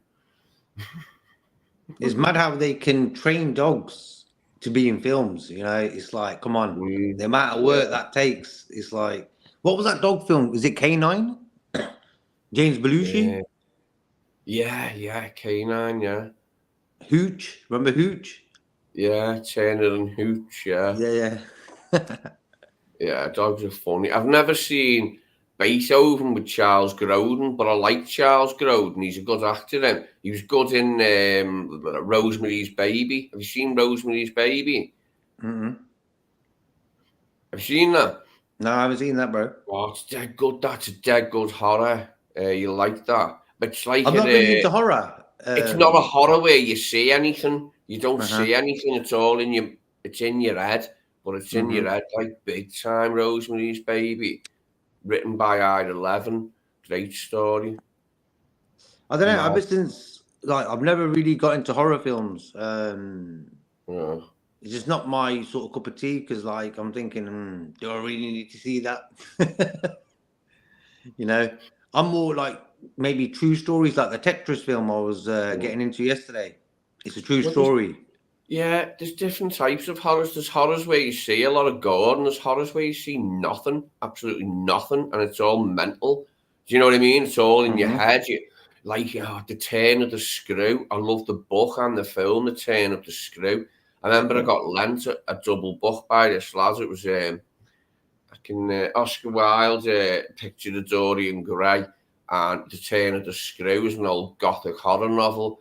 And, like, you know, the creeping about everywhere in these big mansions before electricity with a little oil lamp, and all the shadows are dancing on the wall and that. And it's just your imagination. You don't see anything in The Turn of the Screw. It's all in your head, but it's really good. It doesn't half stick in your head when you read it. But I'd seen the film first, actually. I'd seen the film of it first. And he went, do you want to borrow this? And it was Oscar Wilde, Picture of Dorian Gray, and that. It was really good. Okay. But that's like, you know, it's a bit more to your imagination than films where they're creeping about before electricity in very dark, old, big places with an oil lamp, you know what I mean? And every sound, you're like... Have you seen that Gangs of New York? Yeah, I love that. Yeah, it's good. Oh, what a film. That's Scorsese as well. And that was like old school setting there. I watched a video here on YouTube about a year ago about the real Butcher Bill. And he was, I don't think he was as outrageous a character as the film made out, but he was an outrageous character. and someone you wouldn't cross, you know what I mean? Unless you were like mentally deficient, you wouldn't cross. Daniel Day-Lewis played him, yeah? Oh, was I've got Last of the Mohicans there on. It was on, I don't know, last week on Film 4. But I love it because it's cinematically beautiful, Last of the Mohicans. The cinematography is gorgeous. The landscape and that, it's brilliant. And the acting's, it's not just Daniel Day-Lewis, it's everyone in it. Wes Studi as Mogwai the Indian. Mogwai will kill the Gracies. You know, like that old Scottish fella. Maurice Rose is the actor's name. And it's his 2 daughters in it that Mogwai wants to kill. Because, like, the grey-haired, the old Scottish dude, I don't know, he's like a baron or something. Like, he killed some of Mogwai's family somewhere. It was defo his hand. And, like, he wanted his 2 daughters for that. Brilliant, that film. Great performance from Wes Studi as Mogwai. I've not watched that, you know. Last of the Mohicans. Oh, it's brilliant. Oh, don't miss it. If I can recommend one to you, what I've said recently, go for that. Last of the Mohicans. It's superb to look at. And the acting's brilliant, you know what I mean? The dialogue's good. There's no crap dialogue in it. Like, it's all good. And Michael Mann, yeah. Characters are good as well. You know, the people who just flit in and out are good. There's this, like, posh English guy, like, who's a captain or something who has to get burned alive. So one of Grey's daughters won't. And to be honest, I couldn't help laughing when they burnt him alive because he had annoying hair and was dead posh and was against Daniel Day-Lewis, and I was like, go ahead, burn him, lad. He's just like a knob. Don't like him. Yeah, because Michael Mann, he did Last of the Mohicans. And I've seen Public Enemies by Johnny Depp. Oh, right. I haven't seen that, I don't think. Oh, top film. John Dillinger. It's a proper old school sort of gangster film, but you got to watch Public Enemies. Quality film. Yeah, I might have seen that, Public Enemies. Who else is in it with Depp? Who's the lawman? Who else is in there? Christian Bale. Who else is in there? Oh, that guy from Liverpool, Stephen Graham. Oh, brilliant. I haven't seen it then. I've not seen it, but it sounds tantalising. It sounds right up my street, that. But if it's like Black Mass from Johnny Depp. Have you seen that one? I like that one, Johnny Depp. The Ninth Step, is it? The Ninth Gate? The Ninth Gate with Frank Langella, where he burns himself alive and thinks it's not going to kill him. He goes, he does it to himself. He pours petrol over himself, funny, and then goes, I will not die, and jumps out the window or something. Because he's got the thing wrong, hasn't he? Got the thing wrong. Yeah, but Black Mass and Public Enemies are sort of Johnny Depp playing them sort of roles. But for me, that Johnny Depp and Al Pacino film. Sense of a Woman. No, not that one. What's it called? Oh, Donnie Brasco. Donnie Brasco. And that's a true story as well. I like John Leguizamo and a few of the others like that have smaller parts. It's good like Leguizamo's a good actor. While I went there, I had to make this phone call because someone's trying to scam me. You know, my bank. I had 2 scams, you know. One was the other day when a fella said, there's a chap in London trying to get your name, who's got a name like yours, and he's trying to get in touch. There's a lawyer trying to get in touch with you. He's got the same surname. And I just said, well, I'm the only Carlyle here. I'm the only one in the whole of the country who's got no relatives here. And he got back, he said, no, this lawyer, he really needs to talk to you. Can you talk to him? And I knew what it was about. And I said, well, what's it about? He said, well, it's about money, you know, that you're entitled to. And I said, how? Where's it from? where's it from? Where's this money from? I'm the only Carlyle in this country, the only one.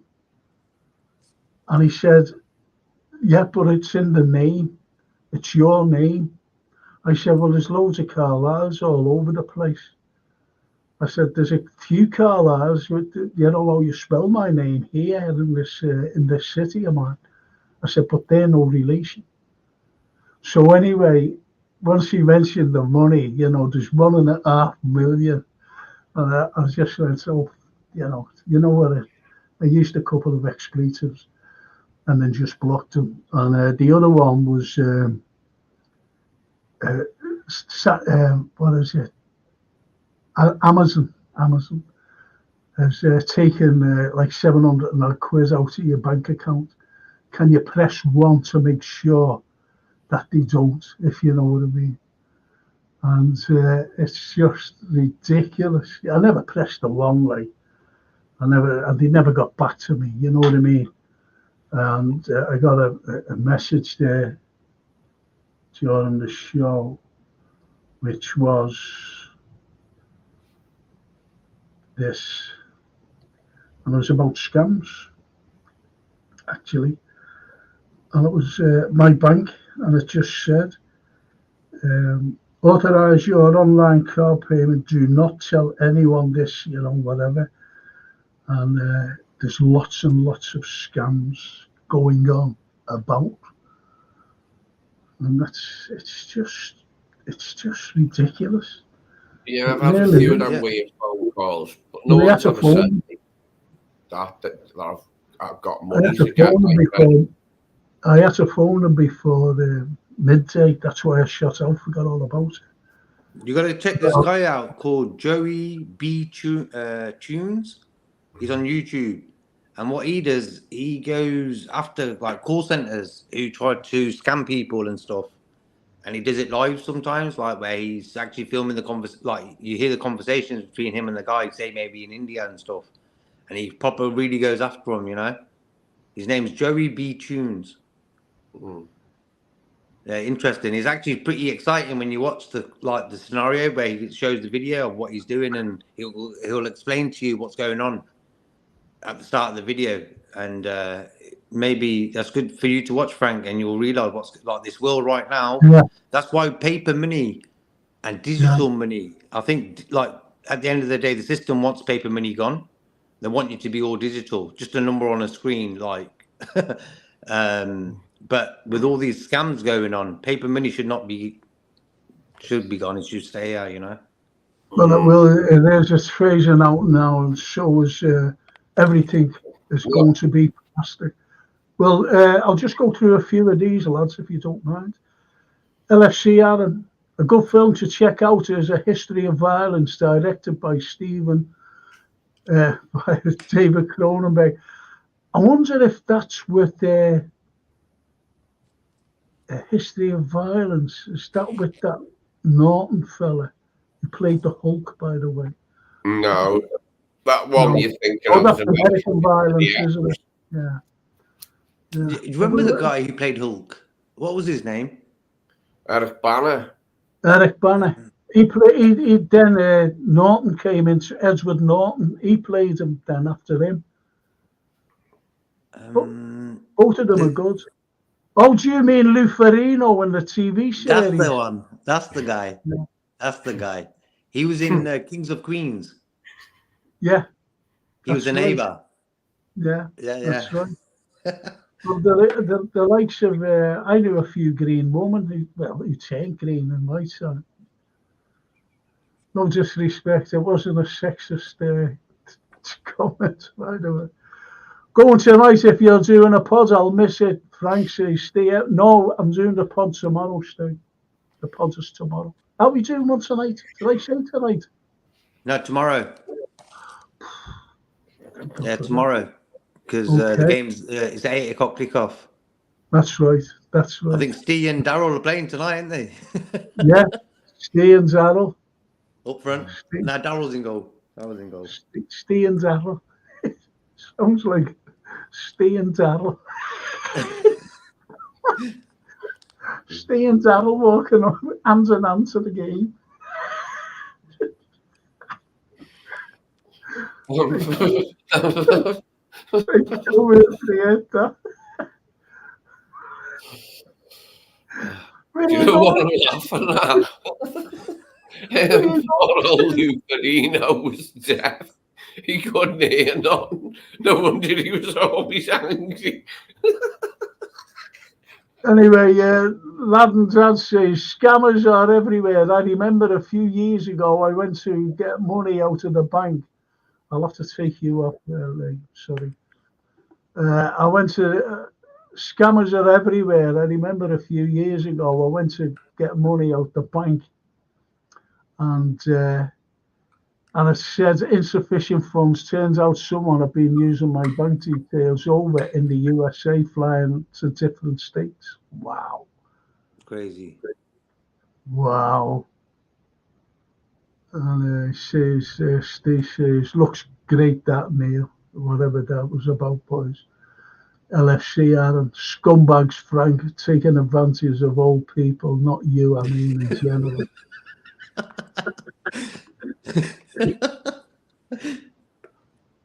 Yeah, I know. That's out of order, you know. You got a guy, pensioner, him and his wife. Then you got some guy, because like this guy who I was telling you about from YouTube. A lot of these call centers target old people in the US, for example. Yeah. And come on, you know, it's like that's bang out of order. Well, anyway, Steve says, history of violence is Viggo Mortensen, he's good him. And Ed Harris, and he's all right as well. And that's Steve Evans, and he says, I'm up front tonight, lads, smashing volleys in from 44 yards. Aaron says, another good film, The Edge. Yeah, that's a cracker. And that Stephen Baldwin, isn't it? He's in Alec Baldwin. It's very good, that. That is a good, The Edge. Really is. Scammers, damn, I receive, I think, is that every day, almost that somebody with an ID from India wants to access my Facebook account. Well, this is it, you know, I get scammed all the time, well, hacked.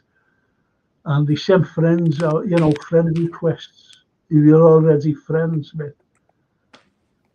And, and then once you click it, bang, they're into you then. Yeah.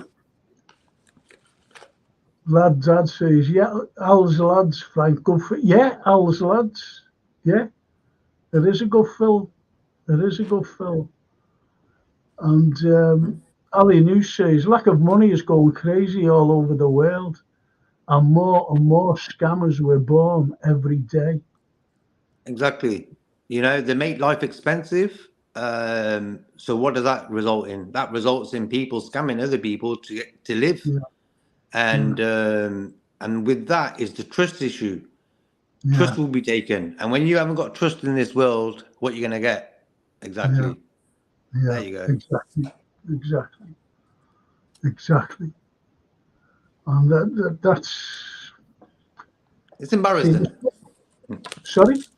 It's sort of embarrassing. It's sort of like, okay, but most of these people who are doing these call center scams, they're living good lives, bro. They're living good, you know. So it just shows me like the current climate of this world, scams, this, that, and the other. And I think, in a weird sort of way, I'm not saying I'm happy about it, but it's just showing that digital money and digital way of life is not the safest way to go. Well, yeah, it's like the film The Beekeeper with Jason Statham. That's what it's about as well. Okay. But Jason, the one-man army, you know, he goes out and sorts them all out. That's a big, you know, and I'm talking about a business of scammers, a business that scam everybody. But Jason goes, I just don't like that Jason Statham, though, to be honest. I can't watch a film again with him in it. You got pics from State Dead Man's Shoes, innit? And I planes Drifter. Great. Yeah, look, LFCR and some videos. The guy on YouTube takes control of the scammers control center and tells them of their exact location.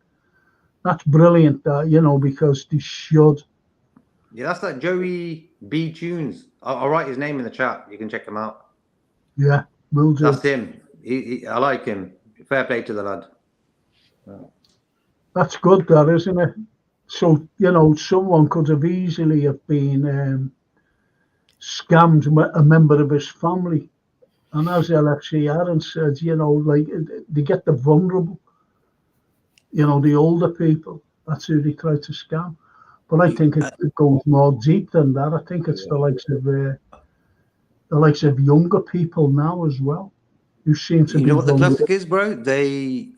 Joey guy, he portrays an older guy, like he's an old American guy. That And sounds good, Jay.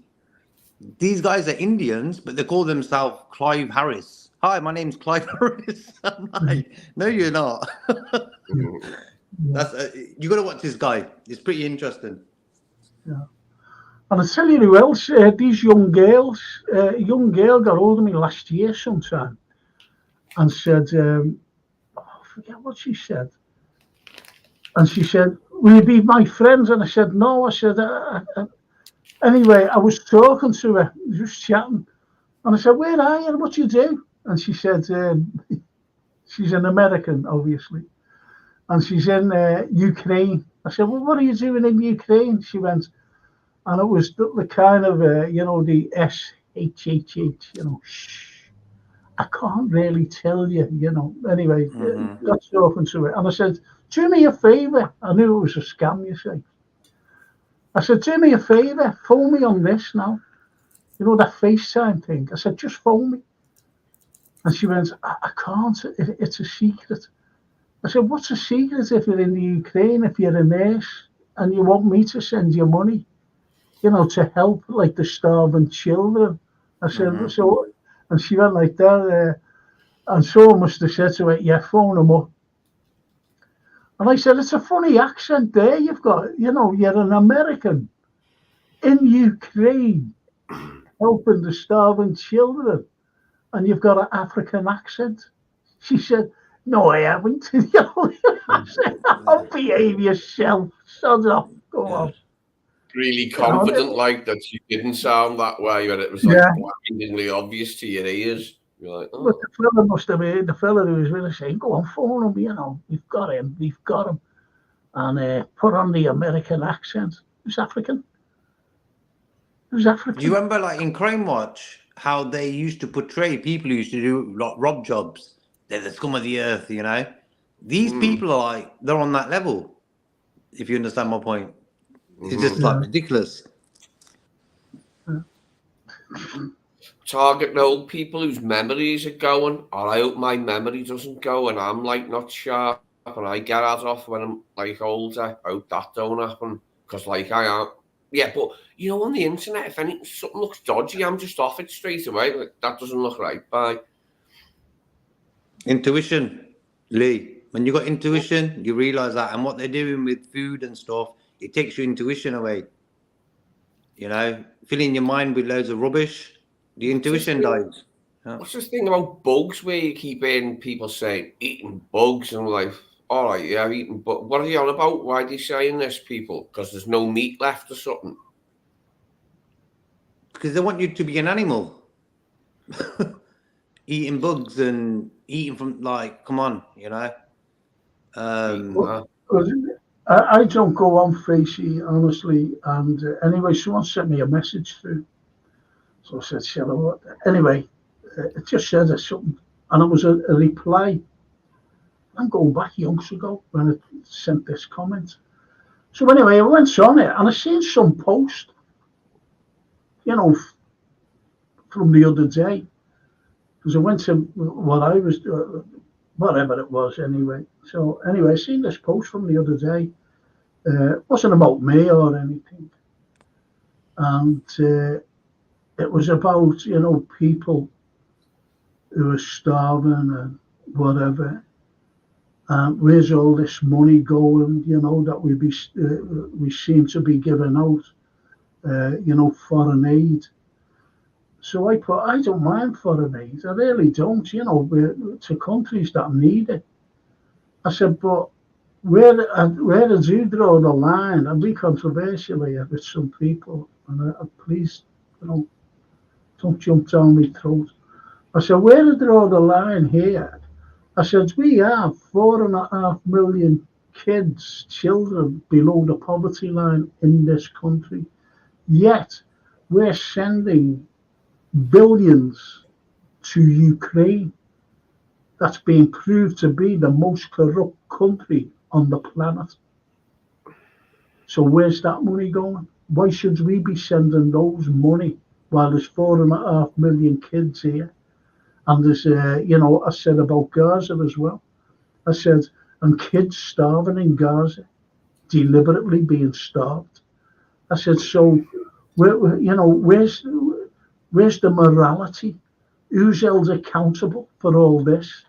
But I mentioned our kids again, 4.5 million. I said, we're more interested in sending, billions to a regime that's corrupt. That's corrupt to escalate a war, to carry on a war where it should have been stopped in the April of 2022 when Boris Johnson scuppered everything, the negotiations.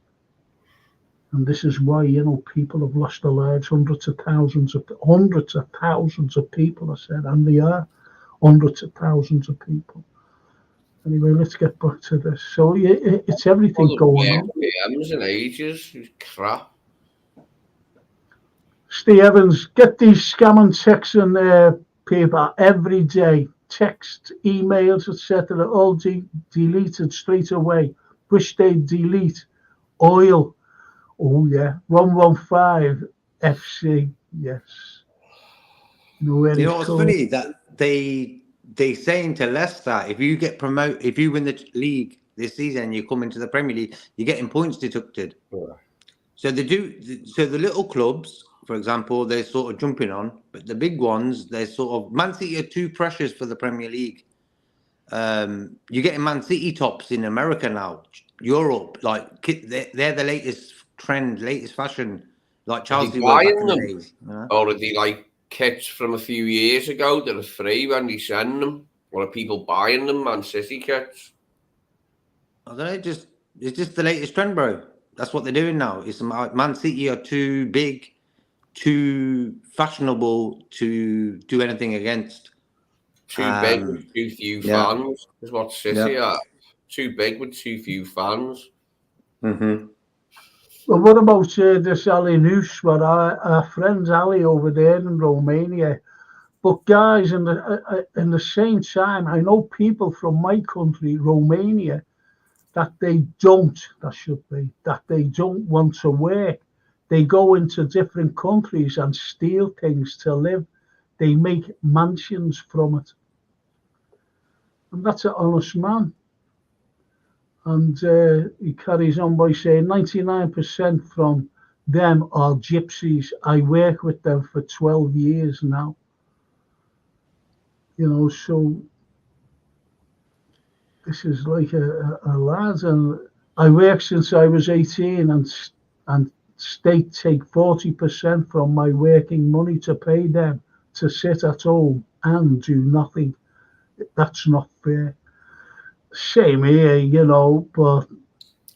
Do you know what I discovered via the internet soon after getting it? JK can tell me if I'm... I think it sounded plausible that the Roma gypsies of Eastern and Central Europe came from Rajasthan in northwest India. That's why they're as brown as they are. And they were kicked out of India. They were from noble Hindu houses, but when Islam conquered India, they were kicked out. And they went through the Middle East, like not having a home, going, and then landed in Eastern Europe, mate, hundreds of years ago. But they were booted out of India, out of Rajasthan, in the northwest, which borders Pakistan. So when the Mughals came in from Afghanistan, that was one of the first Indian states they hit, was Rajasthan. And these fought against the Mughal invasion, but lost and were kicked out of India for their trouble, not to return.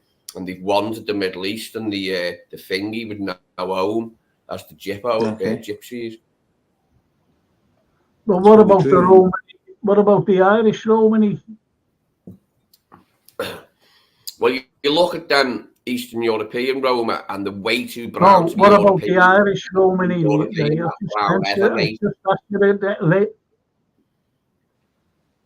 what about the Irish Romani? Mm-hmm.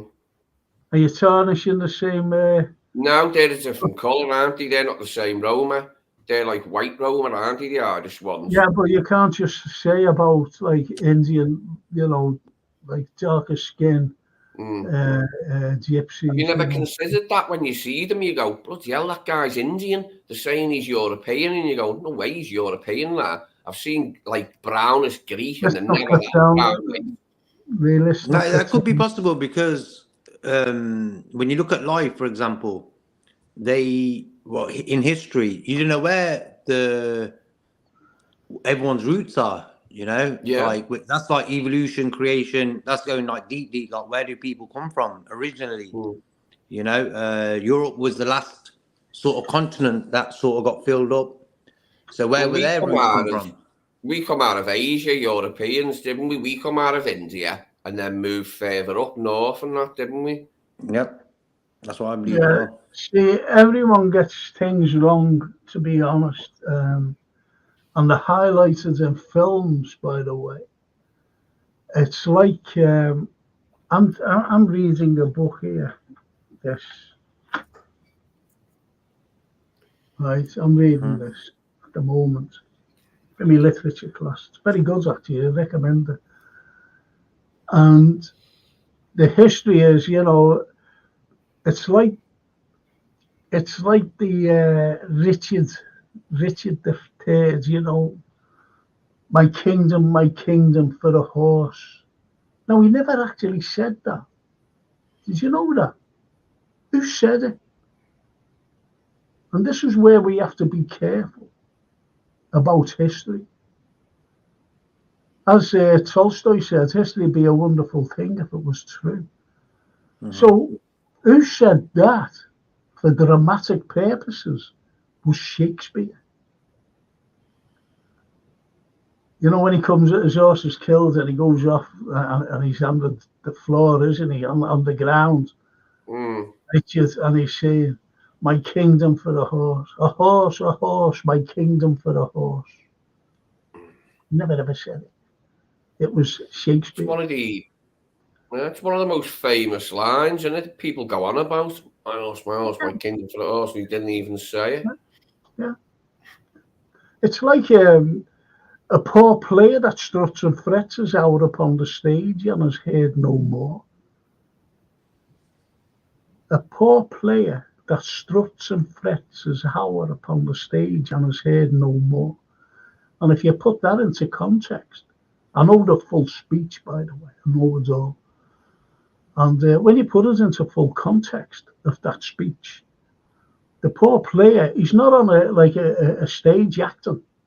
He's not on a stage acting. This particular player, is in a witness box.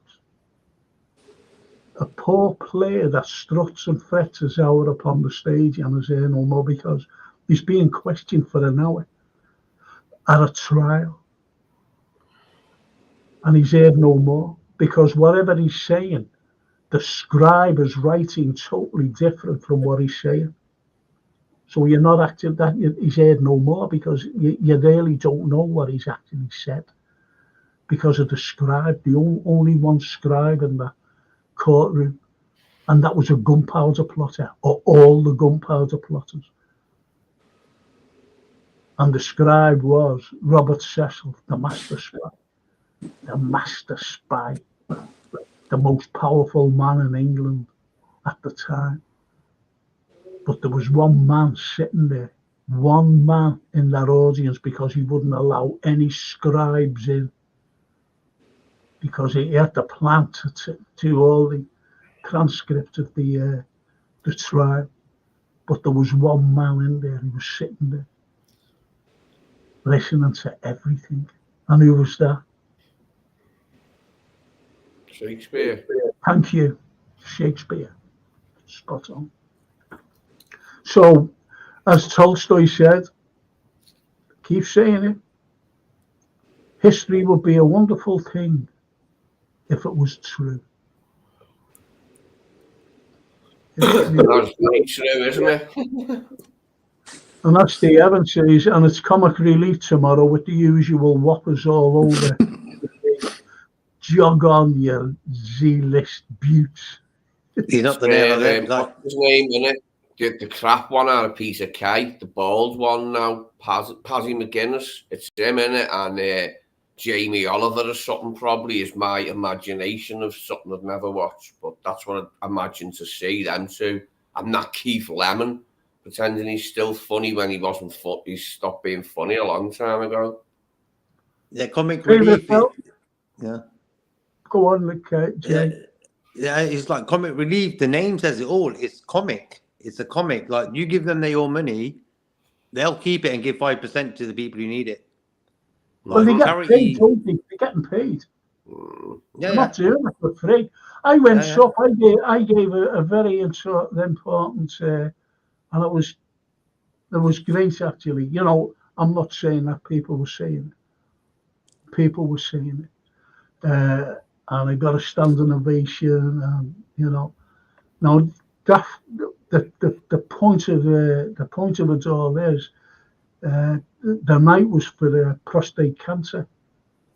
So I'm standing there like that, and they were all coming up to me, shaking my hand, and you know, after this thing talk, and I said, he came up with an envelope.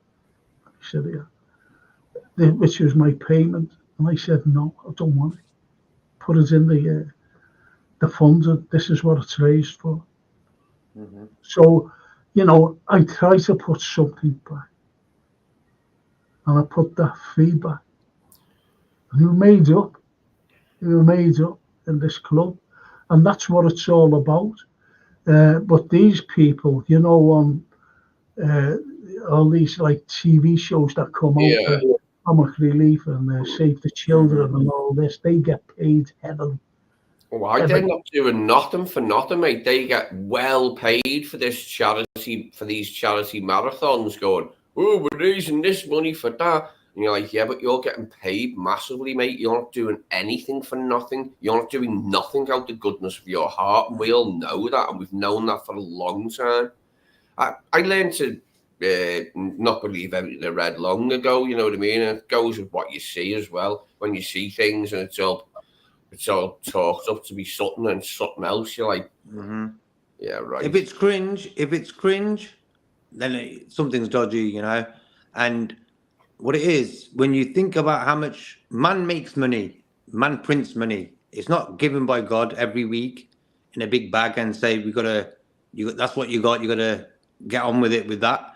Man makes the money himself. So all these charities that have been going on for centuries, for decades, I mean. And the world's gone worse. If you think about it, comic relief, has it made the world better? No, it hasn't. No, Save the Children. Has anything saved the children? No. The kid, I just mentioned about 4.5 kids here in this country. 4.5 million in the 21st century below the poverty line. Charity's been abandoned now. Save the children. Look what's happening in Gaza. Steve Evans, let's get back to these films, people. Steve Evans' favourite film anyway, lads, about the Irish Troubles. I'll start with Nothing Personal with Michael Gambon. Oh, he's just died, hasn't he? And Ian Hart, he's from Liverpool, Ian, by the way. Loosely based on the Shankill Butchers. I've read that book. Powerful book. Powerful. Horrible. It really is horrible, by the way. The Shankill Butchers. They just went around killing Catholics. It's shocking. Shocking. Well, I'll have a look at that today. Definitely have a look at that to see if it's anything like the book, by the way. We all started from the Great Rift Valley in Ethiopia. That says LFC Allen. Ethiopia. And there's why is there lots of racism if we all like started, Human further nature. back in the in same the place. Yeah. Sadly, it's human nature. It is deeply ingrained in human nature to view other tribes as suspicious. That's the way our brains work. That's the way we were wired. Yeah, totally agree, Lee. That's a good point. But Because the media everything, don't really help that equation. They had the salt and pepper for decades. They've been doing that. The media Salt and pepper, push it. salt and pepper. The Say media again, bro. push it as infinitum. there was a photograph I seen, and I'm going back about, I don't know, must be about 6, 7 years ago now, 6 or 7. And what it was, you just see these two kids walking up the street, and the photographer was there, and he took the photograph. And these are kids he must have been about 4 or 5 years of age, two little kids. And they had their arms around each other, each other's shoulders. And one was black and one was white. And it was taken like in the, I think the 70s or 80s or something like that. And the photographer tried to catch up with them. And they found out that the young black lad was in a gang, grew up, went into a gang at the age of 14, and he was stabbed to death when he was 16. Stabbed to death when he was 16. And he got hold of the white lad, and the white lad was in prison for, I think it was armed robbery. I'm not quite too sure, but he was doing years for armed robbery. A gun went off or something like that. So armed robbery, attempted murder, and you get, how many years you get over there. And he said to him, "Did you ever consider what happened to the black lad?" He said, "No." He said, "He was my friend. We was living in the same neighbourhood, but we had to leave. Mm-hmm. Yeah. So we had to leave the neighbourhood. So what I'm saying is, it's not the kids. It's not the kids that are racist. It's as you grow up, and it's as Lee said, it's ingrained. You're not bothered when you're a kid, are you? It doesn't matter when you're a kid. It's like if someone's nice, if someone's your mate and they play with you, it don't matter, does it? But he didn't know about the lad being killed, by the way, when he was 60, stabbed to death because of the gang. A rival gang came. They had a big fight, and this is in America, by the way. Mm-hmm. And he's in jail for armed robbery, and attempted murder because the gun went off and whatever. And he said, but it's the way it is. It's the way we live our lives. I grew up an innocent child, and most probably I'll end up dying in here. And he'd been in for when he was, I don't know, I think 20, 21, something like that. I know he was in the late teens, very early 20s. And now he was, I don't know, I think he was nearly 50 or 40, something like that. He said, most probably I'll spend the rest of my life here. But that's life. It's ingrained. But you're controlled, where everybody's controlled, unfortunately. We're all controlled about things. But anyway, Steve says, my current reading is the Arthur Lee biography. Arthur Love with a Californian band. Arthur Lee was the main songwriter, black songwriter. He's brilliant, Arthur Lee. I love Arthur Lee more than Hendrix. I like his lyrics more, and the way Love, the best albums, Forever Changes probably, but I like Da Capo as well. Forever Changes is a masterpiece, and Arthur Lee was just insanely talented. Not as famous as they should be, actually. They were a boss band then. Boss band, his lyrics were brilliant, Arthur Lee. Well, anyway, I don't know who Arthur Lee is, to be honest. On LFC, Aaron says, Frank, Well, this is a good comment, this. What accent would Shakespeare have had? It certainly wouldn't be this posh English uh, uh, act with, no, it wasn't. I'll tell you for why. Accents change right through the years. Even our accent now here at Liverpool. If you go back to when the Beatles, even the Beatles, when they were first being interviewed, they were saying about things, And I always remember John Lennon, and he said, "I don't think that we're going to last. I don't think that we're going to last." The band. So, I don't speak like that. I don't speak like that, and because it's changed today. I remember being on a bus. I don't use public transport. I was on a bus this day, and there was two girls, young girls, about schoolgirls they were, 14, 15, 16, whatever they were, and they were talking, and I couldn't understand the word they were saying. And one of them got a phone call, and he went, yeah, I couldn't understand the bloody word they were saying. So accents change. Liverpool, for example, if we go to 1880, we didn't have this accent. We didn't have a Scouse accent. It was more like Southwest Lancashire, like, St. Helens, we smoked like that, St. Helens. But when you go back to the likes of Shakespearean times and, say, Elizabeth I, right, that's Shakespearean times, she spoke like, I'll tell you what she spoke like. She spoke like someone from Devon. From Devon. And I think Robert Newton, great actor Robert Newton, he brought that accent back.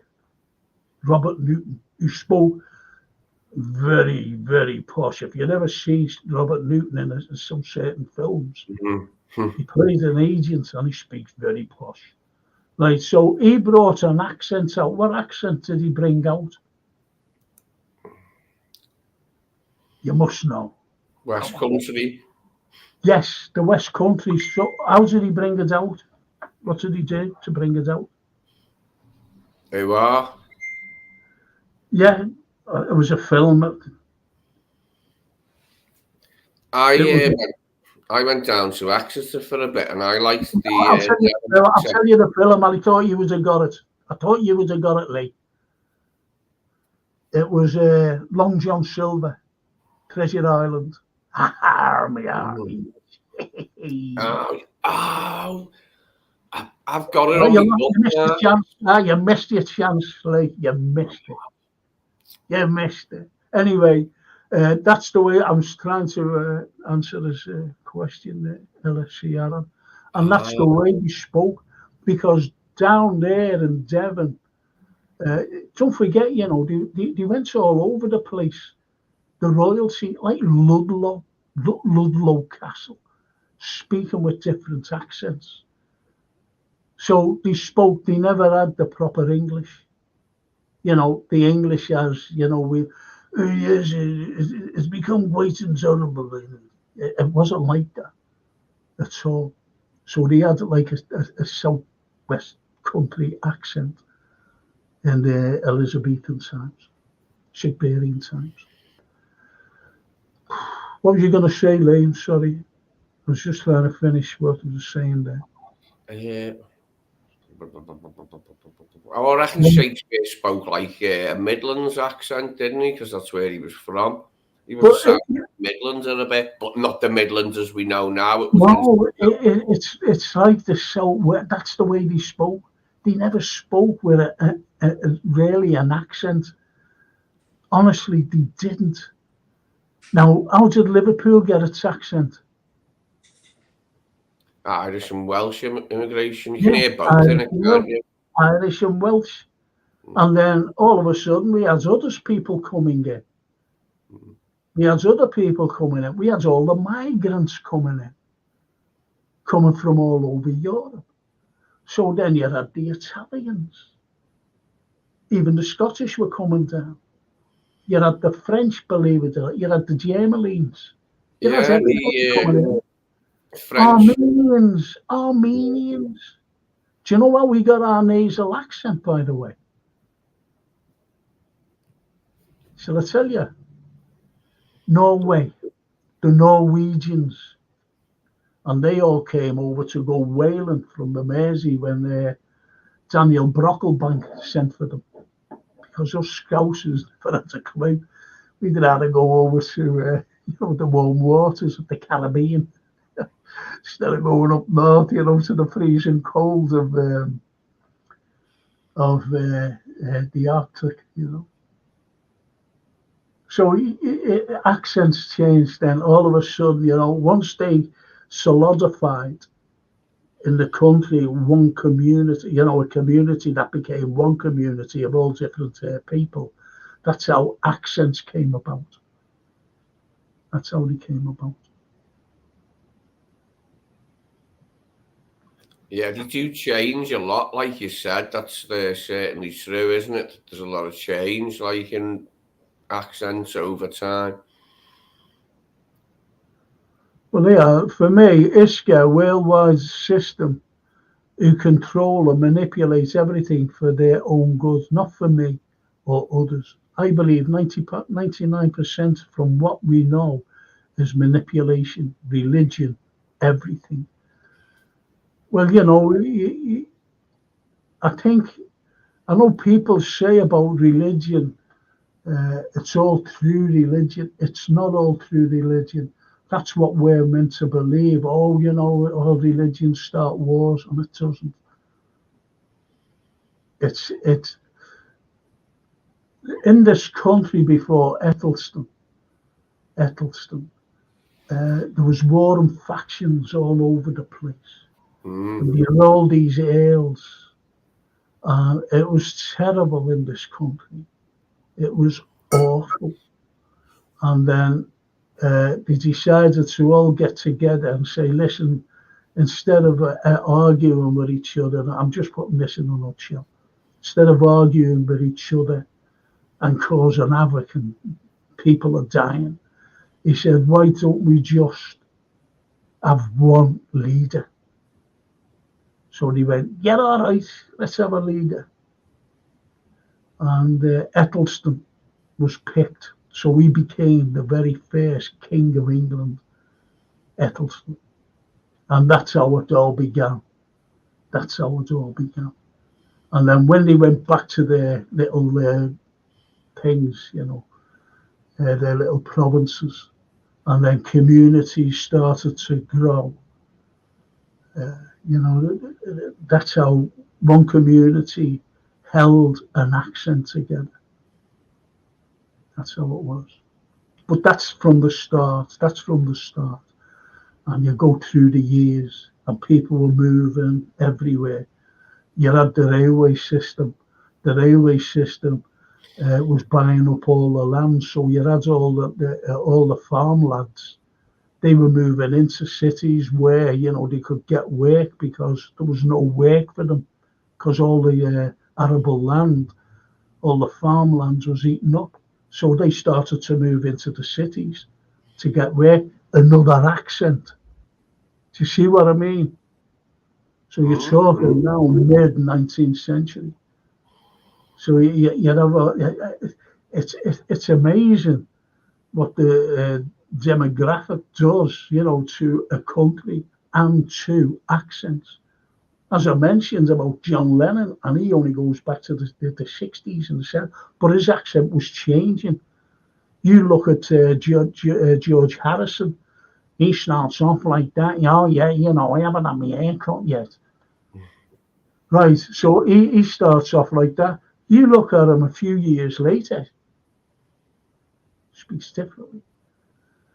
Paul McCartney, oh yeah, our kid, he still speaks like that. but he doesn't like. It's not that he's putting on anything. No one puts on an accent, by the way. The only person who ever went deep into putting on an accent was Cilla Black. Cilla Black. Now, I knew her brother, Alan, and he said, she's putting on a stupid posh accent. And when we go and see her, she said, oh, yeah, how are you? Alan, how are you? So on the telly, she, puts on the accent. And laughs, or she did, unfortunately. I'm not saying anything again. I'm just saying about accents. You can put accents on. Jimmy. Yeah, but I feel that in the world we're in, when someone puts an accent on,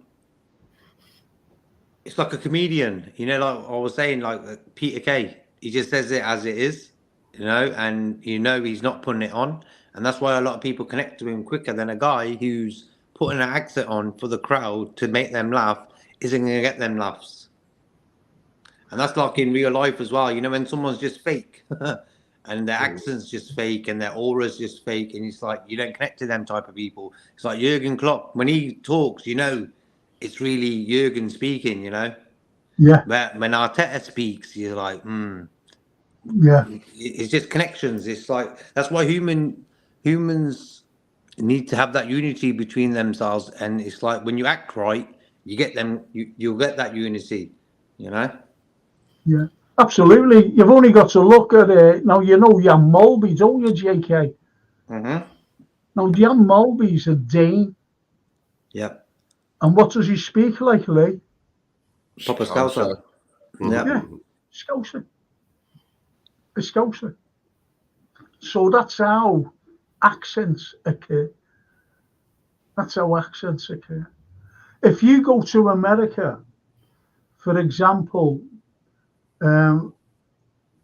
their accent stems from the West Country of here. It really does. It really does. It stems from the West Country of here. You listen to it carefully. An American accent. You can hear that clearly, Frank, that the American accent comes from the West Country, can't you? Yeah, that's what I'm saying. Sticks out like a sore thumb. Yeah, it does. I'm sorry that this thing's come out on me, and I'm, what I suffer from when I'm stressed out. I'm stressed out at the moment, unfortunately. And roll me one Kenobi. Hey, roll me one catch of that. I love that. That's it. Right, Frank, in the Carolinas and America, some people they spew with the West Coast. Yeah, how did that? Because of this, I never seen that thing, to be honest. Honestly, I didn't. Yeah. Yeah, because like the Boston accent sounds proper, like sort of, it's proper different. It's like English sort of accent. And do you know what else it goes with, JK?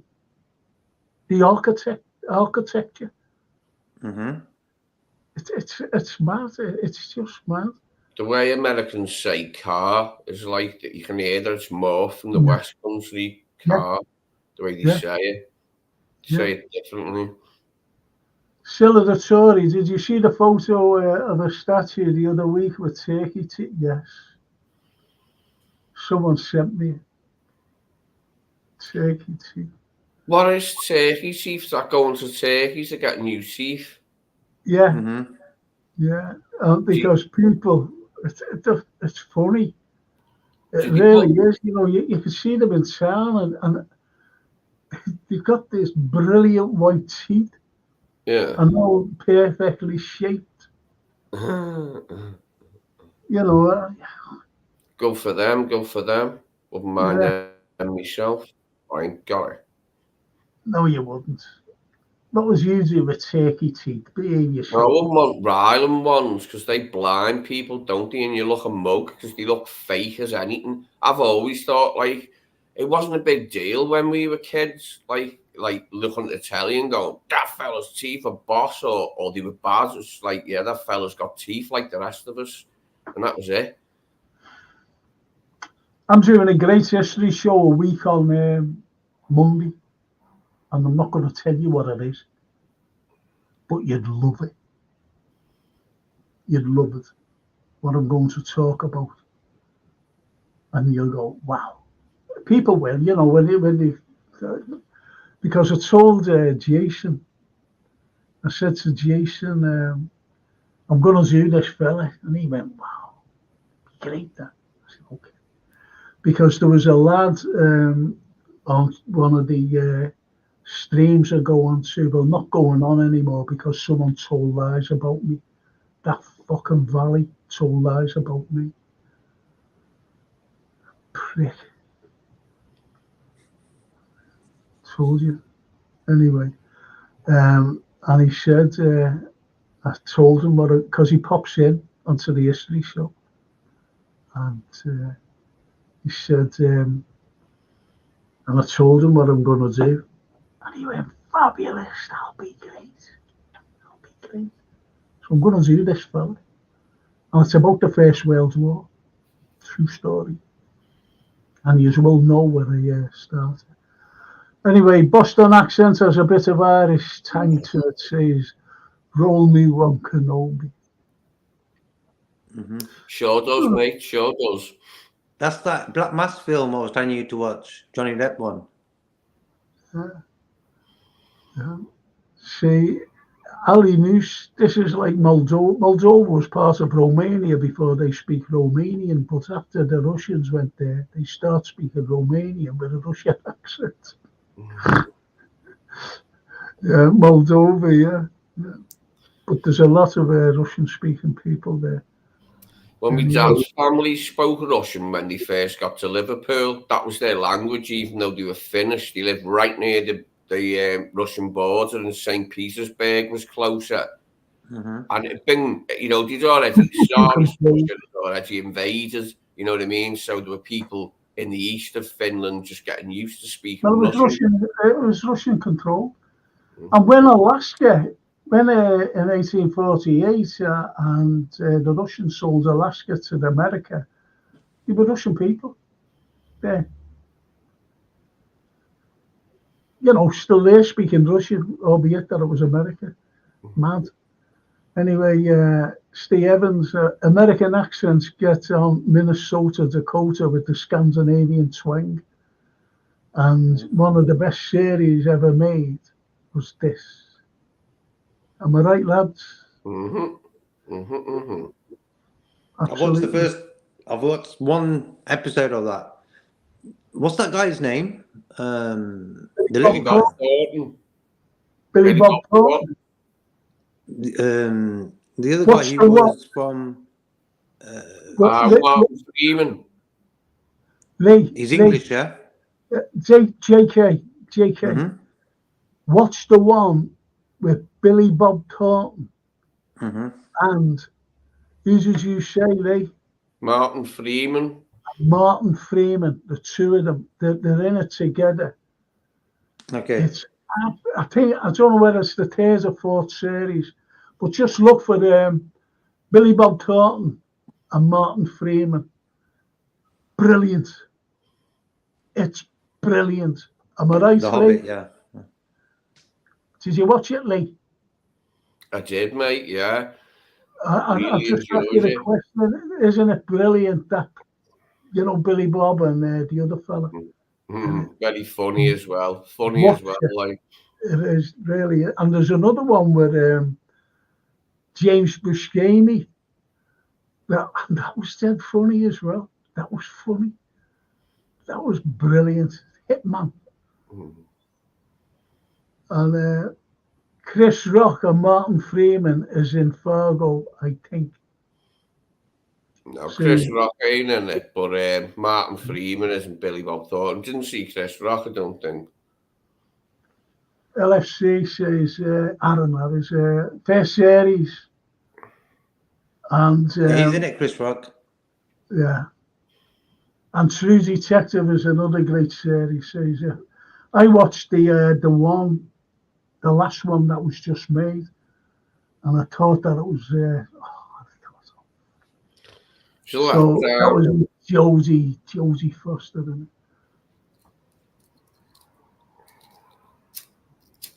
do you know what? I'm going to watch that. Roll Me One Canoe. Roll Me One. Love the name. I love it. I love it. I really do. And you know what? You know where like on other sites, and you're trying to answer, people, and they've got all these mad names and the long names. You're trying to answer to, and you've got I can't. So I don't bother answering anymore. And I'm going. As Aaron says, the first one is the best. Yeah, that's Fargo.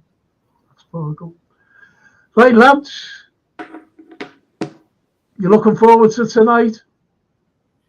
Definitely, yeah. See what it brings, See what it brings. Yeah, I'm looking forward to. I want to see these young lads. I want to see this Dan's play if he's okay. I'd love to see him play. And let's get ready for the weekend. Get Mo and Sobbo ready. Yep, Gravenberch maybe as well. Yeah, Gravenberch. I think he'll have a few minutes, Gravenberch. I'm surprised as well. Yeah. I'll make Gravenberch got into form when he got it nailed by Casado. Mm-hmm. He was slowly getting better every game, It's like with Diaz now. The Sunday's game, the way he played Diaz, probably the best I've seen him in a long time. Okay, he never scored, he never got an assist, but teamwork and the drive he had, he sort of took pressure off us for the majority of the game, Diaz. So I'm looking forward to seeing him getting a rest today with Virgil, seeing Szoboszlai coming back in, Salah, and maybe Gravenberch. So cool. Looking forward to seeing Jay Downs, because we would have seen him probably at the weekends if he hadn't had that head knock. But they say normally a concussion is 2 to 4 weeks, they say. So it's been like 2 weeks now. Well, I remember Mo getting a concussion, and he was only out a week. Mm-hmm. Remember when he missed the ball? A different planet. yeah. Against Newcastle it was at St. James's, and then he missed Newcastle at Barcelona. Well, there's our Jean there. She says, "Great afternoon, gents and chat. And how are you all? I missed you." Bless Jean. No, she didn't. She was out, you know what I mean, Mother's Day and all that, and Sunday. She's only just got over the hangover. And there she is again. And LFC says, Aaron says, is Dan still under concussion protocol? Maybe, I think. Do you know what, though? I was going to say, I was watching, This Is Anfield, or whatever it was, you see the training. And I seen them walking around, and he was seeing, it was made up, was Trent, he wasn't limping or anything. Curtis, he wasn't limping or anything. Mm-hmm. Even Gravenberch, he wasn't limping either. But I seen him running, but I didn't see Curtis or Trent running. Never seen them running at all. Mm-hmm. So maybe they're just, if you know what I mean. And that's why, I think they put them boots on him. Like Endo after that game where he got injured. Yeah. The final, they put that protective boot on. I think they put that on now more just to give that little bit of support at the start. And they take him where Endo was ready to play again. So and Gravenberch. So I think with Trent and Jones, that international 2-week break will give them more time to get better. Yeah. Romy says Dan's looks a baller. His future is bright at Liverpool. I totally, utterly agree with you. And do you think Mussolowski will start for you guys tonight? Mussolowski. I'd go Kate Gordon over him. This guy's been with us for a long time now. I just want to see him play football for Liverpool. Dan's, true. yeah. I'm not seeing him yet. Like. Even Doak, for example, he got injured, I understand. But Doak and this Mussolowski guy were sort of the two hype youngsters. And for some reason, they haven't really done it. That's why I don't really hype youngsters, like Dan's, for example. I'm not saying nothing about him. No. He just comes on the pitch, does his business, and I respect his fight. I like that in him. But I don't really ever hype youth players because, Jones, for example, Jones has been on the scene for a long time, and everyone's saying, "Oh, he's going to be the next Gerrard, this, that, and the other." And I've never ever bigged up Jones, but in the last few games before he got injured, I realised where he was positioning himself in games. He was playing like a sweeper role. I said, "There you go." His role's been moving along at it and evolving. Jones, like over the period that he's been evolving, it's just the injuries. He keeps getting injured. Well, that Jane says when I said she's just getting over her ankle. She said, "I wish." Being grieving the loss of a close friend to cancer and struggling with pain on my neck. But I'm here, family. Thank you, Jane. But the thing is, I was friends with a girl, and if you look at Facebook, you might have seen her on there. And her name is Louise McTurnan, and she was a beautiful, beautiful looking girl. And I don't go on Facebook. I really don't. And anyway, last week, I goes up and I seen her, and she puts a little thing up. She said, "I'm being evicted," and she's a beautiful soul. I know it. I took her around Liverpool, not just there, but a group of us, group of friends. I brought her around. She was there with us, and she said, and I was going, I was toying with the idea. I wasn't toying with the idea. I was sending her a message. I was going to send her a message saying, "Don't be worrying. If you're being evicted, make your way down to me. There's a room here for you to take as long as you like, and until you find a place. There's no problem. Don't be homeless. Get down to me. You'll be okay."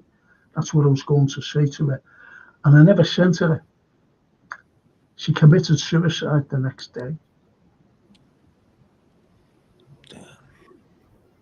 Beautiful looking lady. That's what the system does. It destroys people. People think life is okay, getting expensive more every year. Everything gets more expensive and stuff, and it's a big burden on a lot of people. Beautiful people, and that's why I say we can argue about football. I understand that, but we need to really unite in that way where the system does not make people's life a nightmare. It puts things into perspective. Mm-hmm. It puts things into perspective. But I was saying to Francine, I said, I never sent her that message. Yeah. She said, don't beat yourself up over it, Dad. Don't beat yourself. I said, well, she might have just said, yeah, okay, But anyway, she's got no kids or anything. She was just a free spirit, lovely girl. Climbed mountains, jumped out of planes, and like with my daughter, Francine, for mental health. And there she is. It's horrible. Sorry to hear. As Jane says, "Oh my God, Frank," and even Aaron. And Jane says, "Thank you so much, everyone. It's trying times now. Yeah, trying times, of course. And we need each other, keep each other strong, of course. Exactly. Look at that. Roll me one Kenobi. Frank, you're a gentleman. Sorry to hear about your friends as well. Thank you. But it's the way we do not take things. Honestly, don't take things for. It, you've got to put things Get in a lot perspective of and don't take things for granted. You know, we argue, don't we? I'm always shouting at Lee because he's a bleeding nuisance, running He's off like and your son. Yeah. can't get away in. Goes off on a sandwich. That's talking about everything. My mum says that. Shut up, will you? So I can talk. Well, she doesn't say it that way, but that's what she's saying. Will you give it a rest, lad? Yeah. My mum could be vicious when I was a kid. Remember that 50p for the meter? That's all we had was that 50p lying there on top of the meter, and I nicked it when I was about 7. And I went to the shop and got 2 bars of chocolate. And when I come back and my mum found out what I'd done, she smacked me in the head dead hard, and my head hit the wall as well and went bang. And she was dead angry and going off her head and that. And I've never seen her like this. The maddest I've ever seen my mum over the 50p. I went to this shop called Betty Lee's and bought a Fry's favourite cream and another one with the 50p. And my mum went spare. And she didn't have. Whacked me on the head and my head. It was I bet you quite never did it funny. again, though, did you? No, did I, Al? Did I, There you Al? go. I'm scared to see me mum. I've never seen me mum like that. She went into a fit. She had a fit on me. Never seen me mother like that. Never. I'm going to go into the priesthood, lads. I've sent off all my papers. So I'll be a priest in a couple of months. Do it, bro. And I think I'll be getting sent down to South American countries, as a missionary. There's quite a few comedians that were going to be priests, but then dropped out and became comedians. Quite a few. Yeah, but comedians are very clever people. They're probably more clever than politicians. I tell you that now. Comedians are so fast in their head. They slow it down on stage. I understand that, but comedians are very, very clever. When politicians, But a lot of the time they have mental problems, and they're harsh on themselves. Comedians. the politicians try to become comedians. Yeah, yeah. Mess it up, as you know, they all mess it up, trying to make people laugh, and they can't make us laugh. But we do say to politicians, "Are you having a laugh?" When they put out your thing. Shut up. Listen, boys, I'm going to finish this now. Is that okay? Aaron says, "Great showing, hey lads." Thank you, Aaron. Thank you. Ali, yeah. I will tell you something. I'll never say it. This is our Romanian friend. Since COVID came in, I got anxiety and depression. I lost a lot as well, to be honest, through COVID. A hell of a lot. But Ali News, we support Liverpool. Always stays positive, bro. Yeah, well, this is it. I've mentioned on lots of times. I even mentioned it on the BBC once about the, during the 80s when Liverpool became a target for managed decline by a Tory government. And I said, the only thing that saved us from apathy was football. Yep. And you look at the 80s and what Liverpool did in the 80s, and everything for that matter. So they did, save us from all this apathy. And so the decimation of the factories, wasn't it? All the factories started going in Liverpool, didn't they? That have been there for generations, employing lower working class people, factories. And then they were all shutting, and there was no work for people, was there? Well, when you look at the dock system as well, and docks started to close down, like ours, by the way, like ours. And then all of a sudden, what you're seeing was the steel industry declining. Mm. And Sheffield Steel was the best in the world, and they shut that down. And it was all for money. Geopolitics going back then. You look at what's happening to Germany today. Germany is in decline, all because of the Nord Stream pipe being blown up by the Americans. And all their industry is closing because there's no heating and there's no things to fire anything up because of the Nord Stream thing. And who's got all their particular industry, and they're all going over to America. All geopolitics. That's what it is. All geopolitics. Hegemony. It's horrible. It's horrible. And this is what I'm into, by the way. And I wish I could say more, but I'll get banned.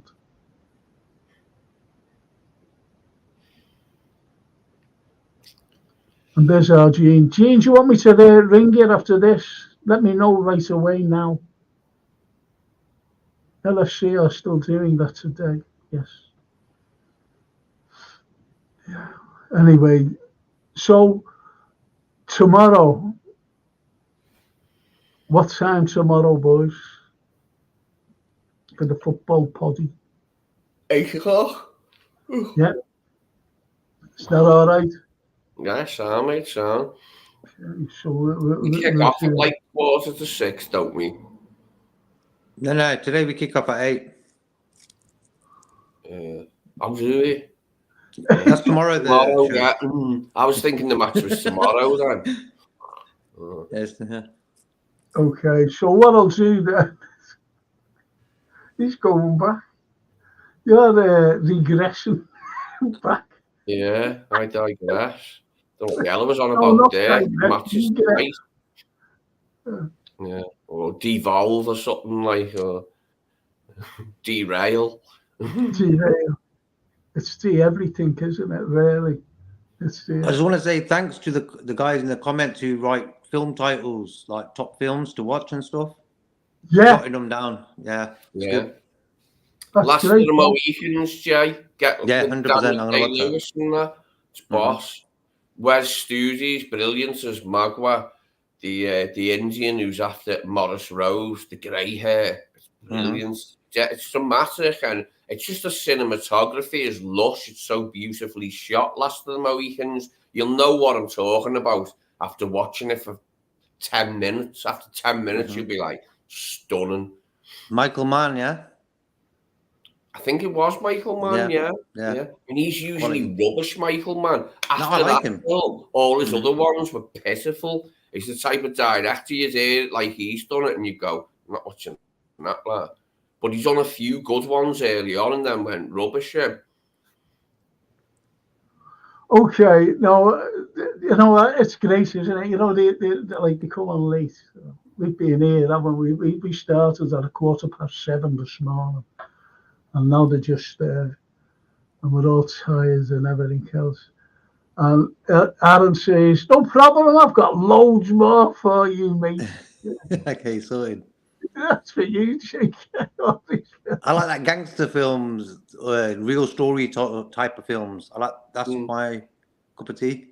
Oh, I love that one with Bruce Willis where he's in like the desert in southern somewhere America. You know that one where he's the shooter in town? 12 Monkeys? I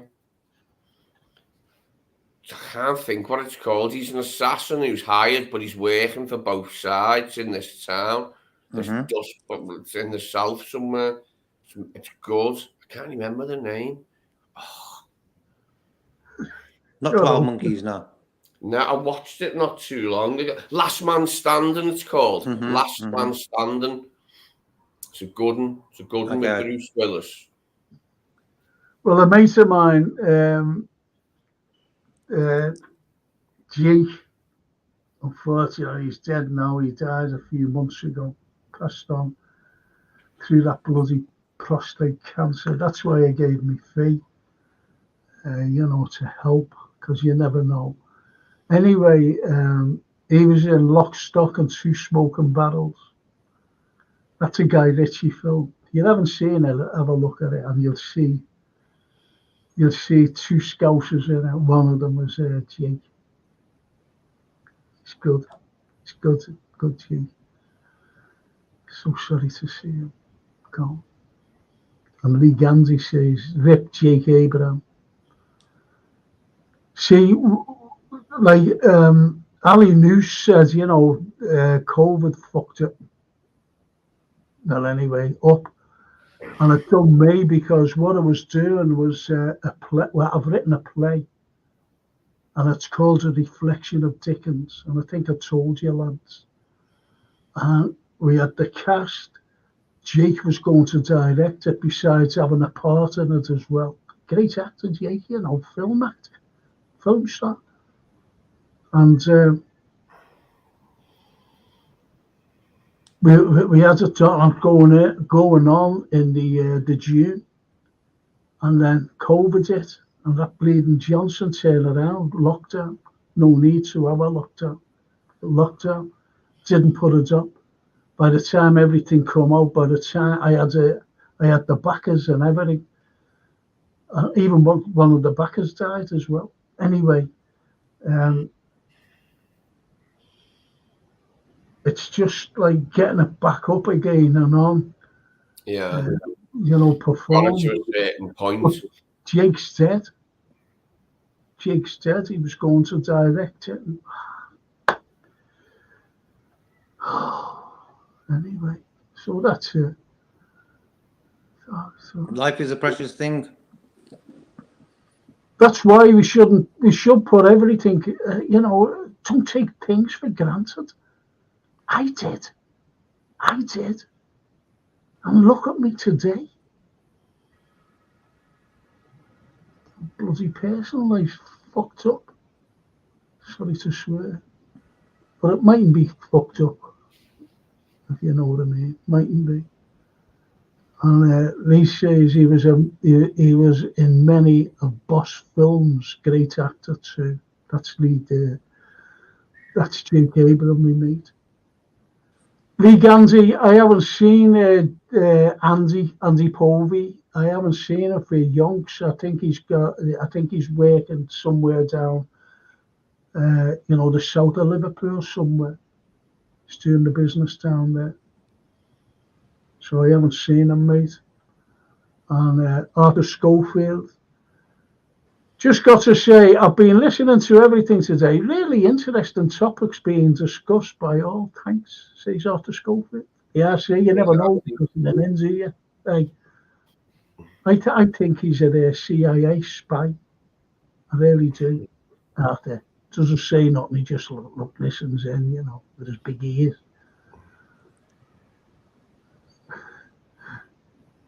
Anyway, look, I think there's one there, Jay, and you said it. Did you watch? Yeah. Good film. Gone Girl, that's on mad. Ben Affleck, isn't it? Mm-hmm. Mm-hmm. And Rosamund Pike. Oh yeah, Rosamund Pike, yeah.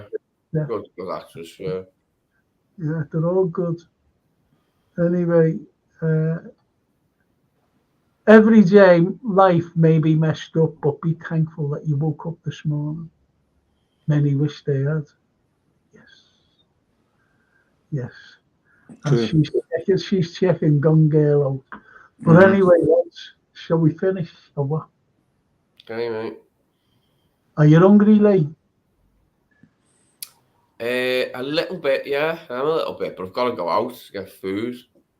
And what about you, JK? Are you hungry as well? I'm sound, actually.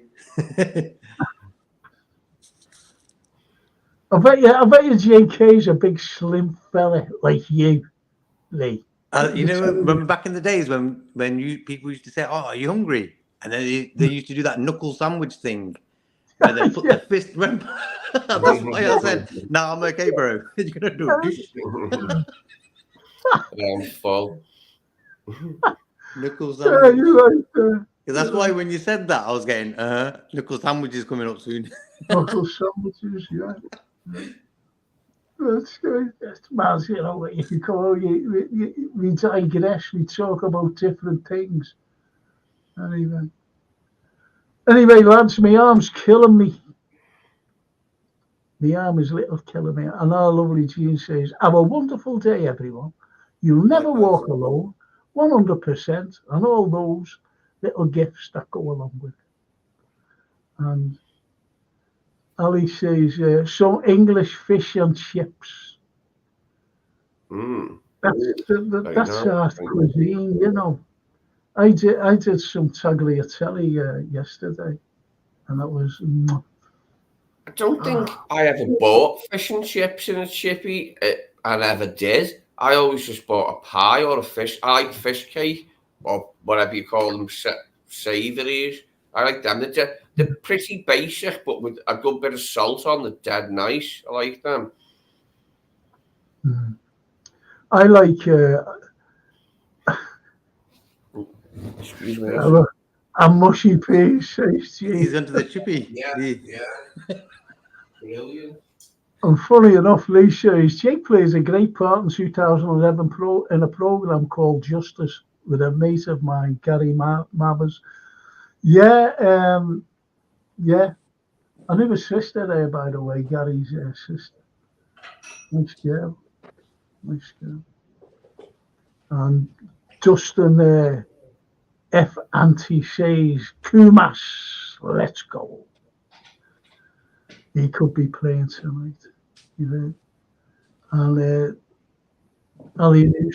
I used to eat a lot of English food back in Zakynthos, where I used to work. Zakynthos, that's in Greece. Many English people there, yeah. Yeah, many English, and that's a Romanian friend. It's Romanian, isn't it? We used to say. Do you remember when we used to say Romania? No, I always said Romania because that's how it's spelled. Yeah, but we used to say, "Well, you're not a proper Scouser, you say. You're a wool, you," and it's.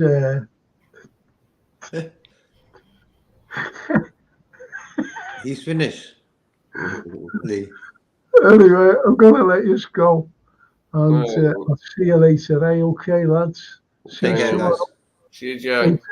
8 o'clock tomorrow. 8 o'clock. JK, thank you so much. No worries, bro. Good show. Yeah, people are saying, and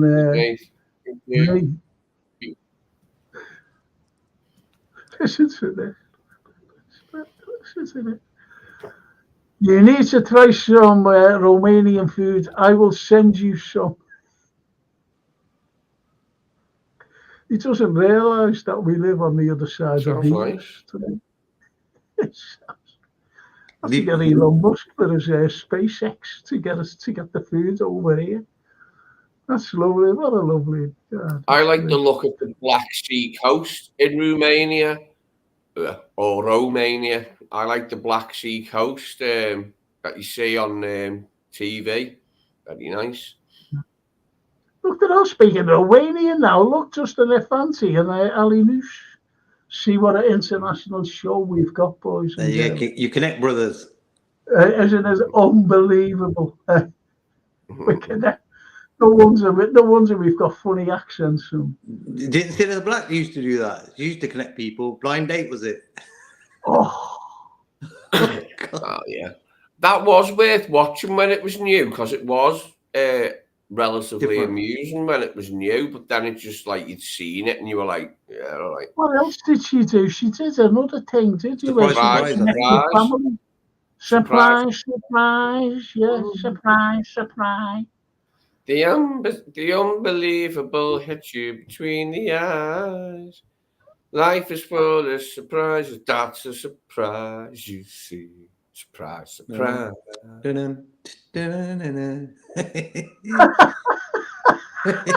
made me laugh because it was awful, the song. She just kept saying surprise loads of times. Surprise.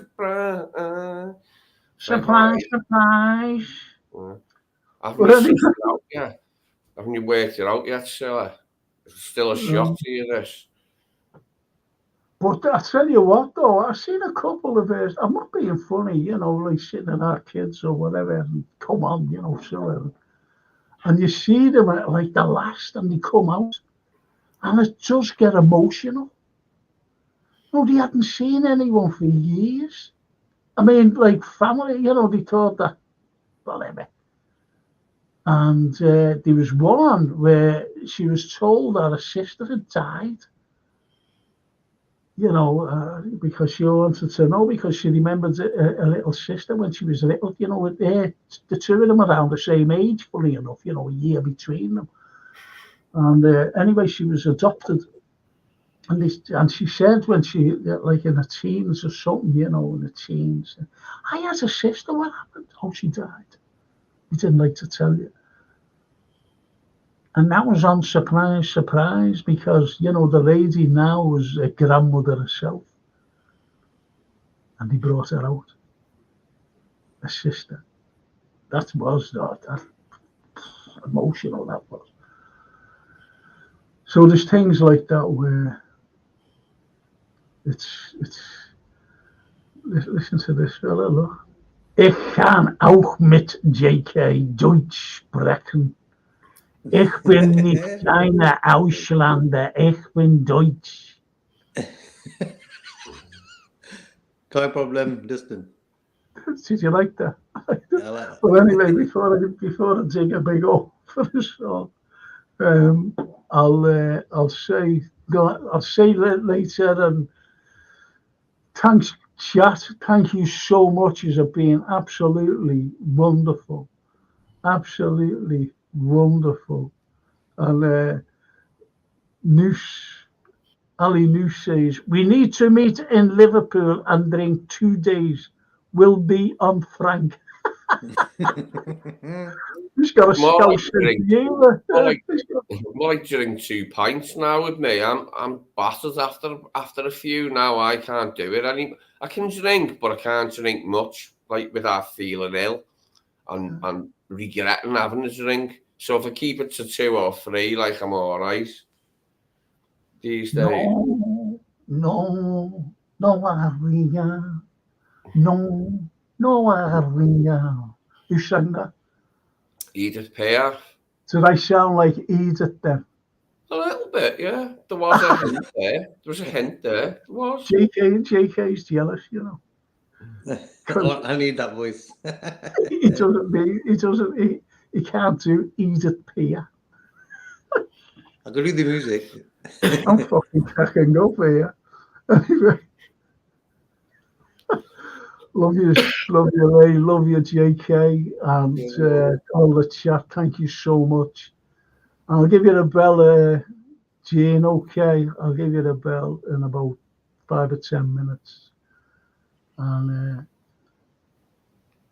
take care and stay safe, says Arthur Schofield. Ali says, see you later, guys. Nice one. That's lovely, that. And I'll see you later. See you tomorrow night at 8 o'clock, boys. And let's hope for tonight. And then a great weekend. Predictions? Oh yeah. They'll score. I think they'll get a couple, actually. Mm-hmm. Unless we have a strong defence out. But we'll go through. We'll win. And if they do score, it could be. I'll go along with what Ali Noose says. 3-1. Mm-hmm. What do you say, Lee? 2-1, I'll go to them. 2-1, so we go through 6-3. Well, just an F-Anti, another 5-1. Mm-hmm. Lovely team, 3-1. So, it'll be a good... let's hope that do you know when we were I'm sorry, I'll finish in a minute. Remember when we were talking about what you said, to be honest, I'm not getting on the bandwagon, we're all hype. That's what you said, JK. Mm-hmm. Always remember what I said about, the hype over Woodburn, the hype over Hoover, the hype over Brewster, and a load of others, and I'm talking a load of others, Where are they all? Yep. It's as simple as that. And I hope, but I can see real good potential in this Dams lad. I really can. I seen it when I first seen Kwanzaa. I seen it when I first seen Bradley as well. And I think those three, I can't say too much about Doug because Doug's injured, you see. I can't say, like, oh, this kid's great. I've only ever seen him once play. I think Clark, out of the, like, Kwanzaa for me is sort of a regular now. He's sort of separated from the youth players. Yes. Bradley as well. But for me, Clark, the guy's he's a little fighter, and he can read the game pretty well. Same what like Endo does as well. Endo can read the game pretty well. Yeah. So Enzo's brilliant. Enzo is the man for all seasons, in my opinion. Mm-hmm. And Ali Noose says, Patrick Gomez, legendary player, he is a Milner on steroids. He can play everywhere. Yes, you're right. And Justin F says, Io Kumas plays. Yes. And Brewster was unlucky with injury. He wasn't, honest, Justin, we need a level there. He was there. That's me. That's me. Well, lads, I'm going to end now. I'm going to make myself a nice cup of tea. If I had a cat, I haven't got a cat, so I won't kick the cat. And I'll see you all tomorrow. Okay, take care, bros. Cheers, Thank Jay. you so much, JK. See you, everyone. Love you, honestly, God, I love you. And thank you, chat. And hopefully we'll see you tomorrow night. And don't forget to press the subscriptions and likes. Thank you. Bye now.